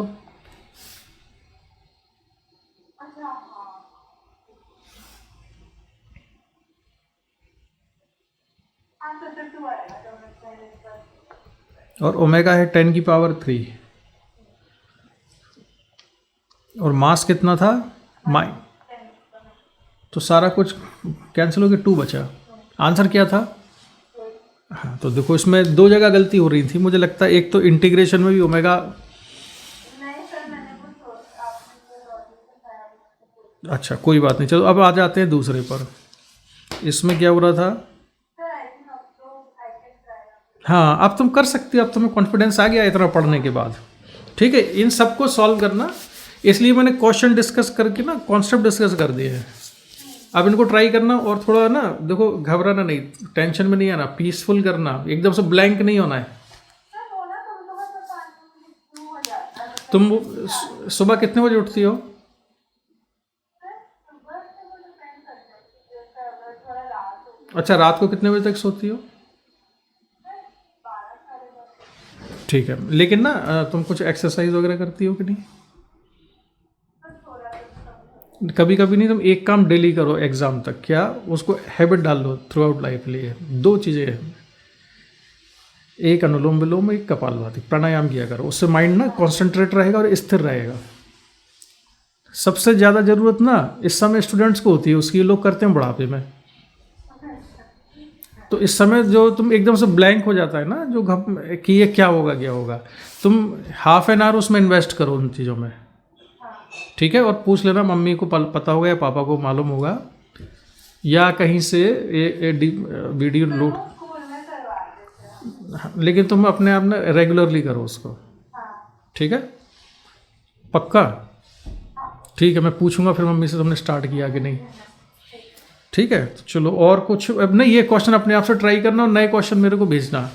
हालांकि अभी डायलेक्ट्रिक और पढ़ाना था मुझे तुमको इसमें कैपेसिटर में, उसका भी कोई क्वेश्चन था, मैंने देखा तुम्हारा डायलेक्ट्रिक वाला। हाँ एक हाँ, ये वाला क्वेश्चन था, ये है जो स्क्रीन पे आ गया तुम्हारे ना, ये मैं तुम फिर बताता हूँ नेक्स्ट क्लास में, ठीक है? ठीक है। बाकी अब थोड़ा कंफर्टेबल हुए कैपेसिटर में कि नहीं? हाँ सर थोड़ा सा तो हो गई। सर आप ये वाला एक बार बता दो कि ये जो वेव फॉर्म है, वेव फॉर्म क्या था ये? नहीं नहीं वो ग्राफ का भी, ये हाँ, इसके लिए ना थोड़ा सा बेटा तुमको पढ़ना पड़ेगा, चार्जिंग डिस्चार्जिंग आती है? वो आर्थिक वाला, हाँ, ये सर थोड़ी बहुत हाँ। ठीक है। ये क्वेश्चन ना बड़ा सिंपल सा है, मैं बताऊँ इसको। क्वेश्चन को बेसिकली ये कैपेसिटर का ना होके ना, ये क्वेश्चन जाएगा ट्रांजिस्टर में। क्यों जाएगा? देखो, इसमें पहले क्या कर रहे हैं कि पॉजिटिव वोल्टेज कितना लगाया है इसमें, +5, ठीक है? और इसके बाद फिर वोल्टेज कितना हो जाता है? हो जाता 0। हाँ, तो इसमें क्या है कि पहले कैपेसिटर की चार्जिंग होगी, कहाँ से कहाँ तक चलेगी चार्जिंग? ये 0 से 5 सेकंड, 5 माइक्रोसेकंड तक। तो इसमें ग्राफ चार्ज के बीच में या वोल्टेज के बीच में पूछा है, तो वोल्टेज को as a function of time क्या लिख सकते हैं? V = V0 1 - (e⁻t/RC). ये आज ही बताया ना कि चार्ज को डिवाइड कर दो कैपेसिटेंस से तो पोटेंशियल का एक्सप्रेशन आ गया। अब इसका ग्राफ कैसा होता है? केवल वोल्टेज का और टाइम का अगर मैं ग्राफ बनाऊं तो इस वाले का ग्राफ कैसा बनता है? ये तो बनेगा हमारा ये एक्सपोनेंशियल कर्व बनेगा ऐसा, ठीक है? एक चीज़ याद रखना, इधर देखो, एग्जाम में स्टूडेंट्स मिस्टेक क्या करते हो, अंदाज लगाते हैं कि ग्राफ जो है ऐसा बनाऊं या ऐसा बनाऊं। तुम कैसे डिसाइड करोगी? हाँ, तुम एक बार डिफरेंशिएट करके ना इसकी स्लोप चेक करना, अगर स्लोप पॉजिटिव आ रही है तो इस तरह का, स्लोप नेगेटिव आ रही है तो इस तरह का, है ना? ठीक है, तो इसको डिफरेंशिएट करके इसका स्लोप पॉजिटिव आएगा, यानी dv/dt कैसा आएगा इसमें? पॉजिटिव, क्योंकि एक नेगेटिव साइन अंदर है, एक e की पावर में है, डिफरेंशिएट करेंगे तो नेगेटिव नीचे आएगा तो ये प्लस हो जाएगा। तो यानी कि इसका जो ग्राफ है वो ग्राफ मैं बनाऊंगा 0 से 5 माइक्रोसेकंड के बीच में, तो ग्राफ कैसा होना चाहिए इसका? ऐसा जाना चाहिए, ऐसा वाला होना चाहिए ना? लेकिन ये 5 वोल्टेज जो हमने अप्लाई किया था वो कितना था? 5 वोल्ट था। ये 5 वोल्ट तक नहीं जाएगा, लेकिन ग्राफ 5 वोल्ट इसलिए नहीं जाएगा, ये क्वेश्चन ना थोड़ा ज़्यादा अच्छे लेवल का हो गया है, इसलिए नहीं जाएगा क्योंकि इसका जो टाइम कॉन्स्टेंट है ना T = RC, वो T = RC कितना आएगा? R की वैल्यू कितनी थी क्वेश्चन में? 1 हाँ, 10⁻³ और कैपेसिटेंस कितना है?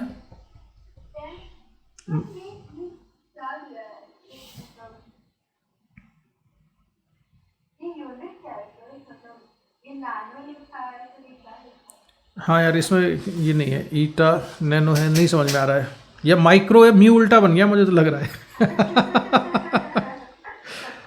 पक्का म्यू उल्टा बनाई है। तो मैं मान लेता हूँ ये कैपेसिटेंस कितना 10 माइक्रोफेराड, तो 10 माइक्रोफेराड कितना हो गया 10 की और -5, पक्का। हाँ तो ये कितना बचा 10 की पावर -2। तो इसका टाइम कांस्टेंट है 10 की पावर -2 और हमने इसको चार्ज कितने टाइम तक किया 5 माइक्रोसेकंड तक। तो हमने चार्ज ज़्यादा टाइम तक किया है कि टाइम कांस्टेंट बढ़ा है, कौन सी चीज़ ज़्यादा है? टाइम कांस्टेंट ज़्यादा है। तो टाइम कांस्टेंट में तो ये कहाँ तक चार्ज होता है? एक टाइम कांस्टेंट में ये चार्ज होता है 63%। तो 5 वोल्ट तो ये अटेन ही नहीं करेगा 5 माइक्रोसेकंड में। यानी कि जो ग्राफ होगा वो 0 से स्टार्ट होके 5 वोल्ट तक नहीं जाना चाहिए, तो नीचे रह जाएगा।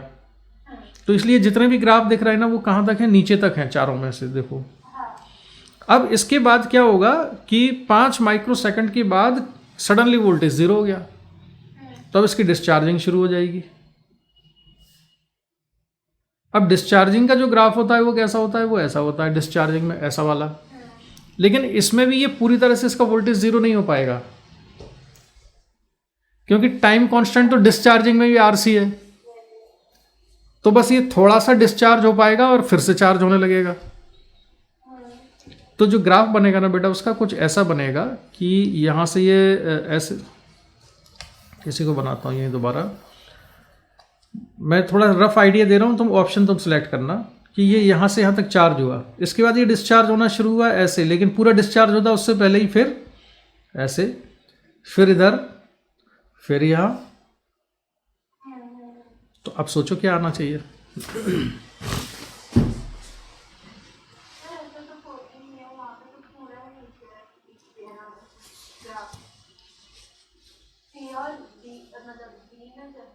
हाँ तो इसमें ना ये जो ऑप्शन है मुझे लग रहा है इसमें ना टाइपिंग सही नहीं हुई है क्वेश्चन में। मुझे ध्यान आ रहा है शायद जेई मेन का ही क्वेश्चन है ये। तो किसी बुक में देखना जरा, मुझे चारों ऑप्शन के जो डायग्राम नज़र आ रहे हैं ना इसके, वो शायद थोड़ा ऊपर हमने लाना था, वो ऊपर नहीं लाया, वो पूरा मुझे लग रहा है सी वाले में कुछ गड़बड़ कर दी क्या इन्होंने, या फिर जो है डी वाला जो था उसको 0 तक पहुंचा दिया है। अच्छा बी और डी में क्या फ़र्क है इसके ऑप्शन? बी और डी में क्या फ़र्क है? हाँ तो बी और डी सेम है, यानी कि ये जो है ना कुछ टाइपिंग मिस्टेक है इसकी, जब उन्होंने अपना टाइप किया होगा ना। ये तुमने कहाँ से करती हो क्वेश्चन?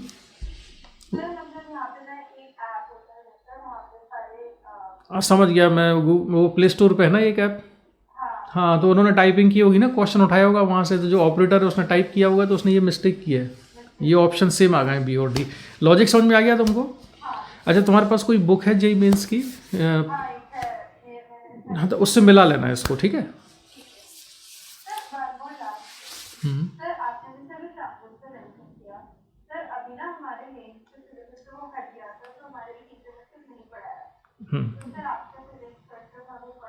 नहीं पढ़ो, ट्रांजिस्टर हट गया है तो क्यों पढ़ रही हो? नहीं एडवांस में नहीं है ट्रांजिस्टर।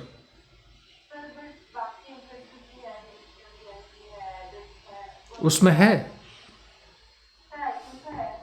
उनके एग्ज़ाम कब है? तो अभी इनको मत पढ़ो ट्रांजिस्टर, अभी मेंस पे फोकस करो, है ना। पहला फोकस होना चाहिए आपका जेई मेंस पर। और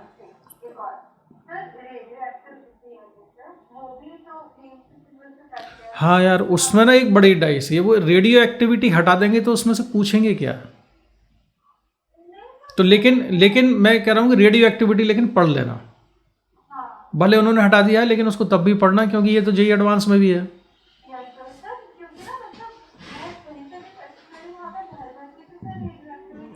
हाँ तो रेडियो एक्टिविटी कर लेना, और वो आसान भी है, कोई डिफ़िकल्ट नहीं है। रेडियो एक्टिविटी कर लेना और ट्रांजिस्टर लेकिन छोड़ देना। और फोकस अभी वीआईटी वगैरह पे नहीं करना है, फोकस करना है जेई मेंस पर जनवरी के एग्ज़ाम के लिए, है ना। और अभी मैं डायलैक्ट्रिक और बचा हुआ है इसमें, और बाकी तुम्हारे जैसे तुम कहती हो ना तुम्हें किस किस में कन्फ्यूजन होता है, ऐसे में तुम अपने हाथ से बना लिया करो क्वेश्चन, डायग्राम हाथ से बना के मुझे भेज दिया करो, तो मुझे समझ में आ जाएगा कि मुझे एग्जैक्टली मतलब हिट किस चीज़ पे करना है।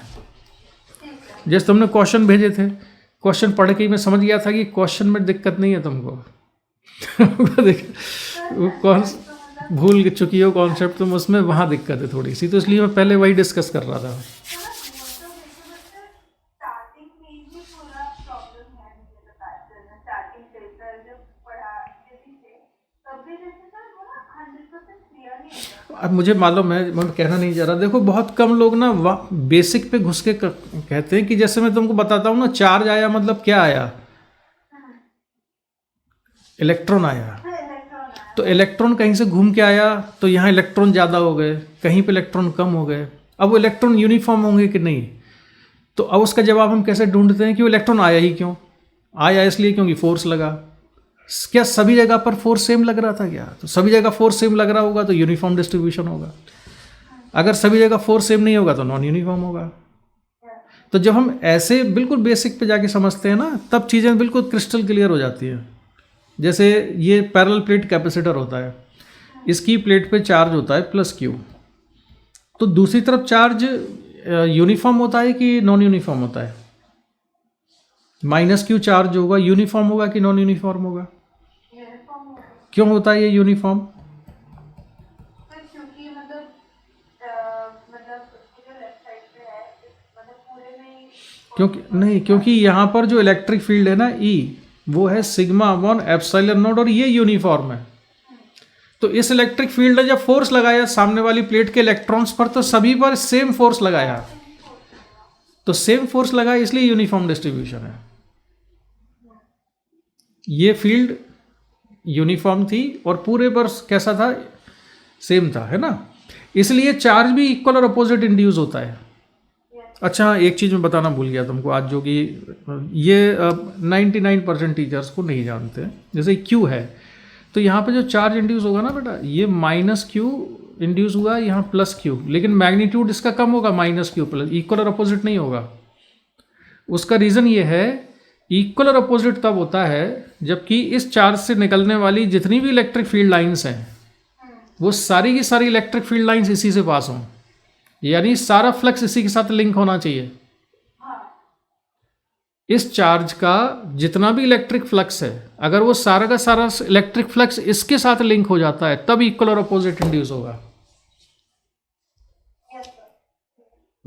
और समझो, जैसे अगर मैंने अंदर क्यू चार्ज रख दिया, कहीं भी रख दूं, मैं इसको यहाँ रख दूं क्यू, तो इनर सरफेस पे कितना चार्ज इंड्यूस होगा? माइनस क्यू ही होगा, मैग्नीट्यूड इक्वल होगा इसका। क्यों? क्योंकि इस चार्ज से निकलने वाला जो भी फ्लक्स है वो करना ही करना है, लेकिन इसमें डिस्ट्रीब्यूशन नॉन यूनिफॉर्म होगा इनर सरफेस पे चार्ज का। क्यों होगा नॉन यूनिफॉर्म? क्योंकि मतलब ये तो एक पोर्शन से ज्यादा क्लोज है तो वो ज्यादा फोर्स रहेगा। हाँ, अब सही बात करने लगी हो तुम। मैं जो सुनना चाहता हूँ कि इस चार्ज ने, इस वाले चार्ज ने इलेक्ट्रॉन्स पर जो फोर्स लगाया होगा, वो यहाँ के इलेक्ट्रॉन्स पर ज़्यादा फोर्स है, तो यहाँ डेंसिटी बढ़ जाएगी, यहाँ पर डेंसिटी कम रहेगी, इसलिए नॉन यूनिफॉर्म है। लेकिन एक चीज़ और याद रखना, आउटर सरफेस पे चार्ज का डिस्ट्रीब्यूशन यूनिफॉर्म होता है इसमें। क्यों? क्यों क्यों? सर वो अंदर में जो फील्ड होता है वो बाहर से। हाँ, क्योंकि बीच में कंडक्टिंग मटेरियल आ गया है, तो अब इसने पूरी दो दुनिया अलग अलग बना दी है, एक अंदर वाली, एक बाहर वाली। बाहर वाले चार्ज को नहीं पता है कि अंदर क्या हो रहा है, ठीक है? तो इसका डिस्ट्रीब्यूशन यूनिफॉर्म ही होता है। तो ये जो बेसिक चीज़ें होती हैं ना, जब इतने क्लैरिटी से जब हम पढ़ते हैं ना, तो फिर हम भूलते भी नहीं हैं और कॉन्सेप्ट भी हमारे क्लियर रहते हैं, ठीक है? तो ऐसे सोचा करो इसके बारे में। अब जैसे हमने एनर्जी की बात की कैपेसिटर में, कि किस हिस्से को कैपेसिटेंस में इंक्लूड करना है, किसको नहीं करना है, तो उसके लिए जो एक स्टेटमेंट होता है, जो बोलते तो सब है उसका मतलब, लेकिन नहीं समझते हैं कि कैपेसिटर एनर्जी स्टोर करने वाली डिवाइस है। तो हम उतने ही हिस्से को कंसिडर करते हैं जितने हिस्से में एनर्जी स्टोर हो रही है ना? तो चलो खैर, अब ना स्टार्टिंग से ना मेरे पास उस समय ना टाइम नहीं था, नहीं तो स्टार्टिंग से अगर हम लोग पढ़ रहे होते ना, तो ये सब चीज़ों में कोई कन्फ्यूज़न ना होता।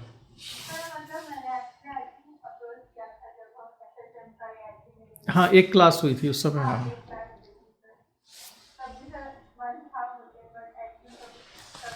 उस समय ना मैं एक्चुअली, मेरे पास उस समय वो नहीं था, टाइम अभी मैं फ्री हो गया हूँ क्योंकि मेरा सिलेबस ख़त्म हो चुके हैं, तो अब तो नेक्स्ट ईयर के जो बैच होंगे ना वो बनाऊंगा मैं। हाँ, नेक्स्ट ईयर के लिए अगर कोई हो तो उसको रिकमेंड कर देना अगले सेशन के लिए, ठीक है। और अब तुमको 2-3 तो मैंने कहा है कि होमवर्क है, और एक काम और है कि तुमको वो स्टार्ट कर देना है, ठीक है, अपने दिमाग स्थिर रखने के लिए। और अब मैं डिस्कनेक्ट करता हूँ यहाँ से, ठीक है। ओके बेटा, bye bye. Thank you. Bye.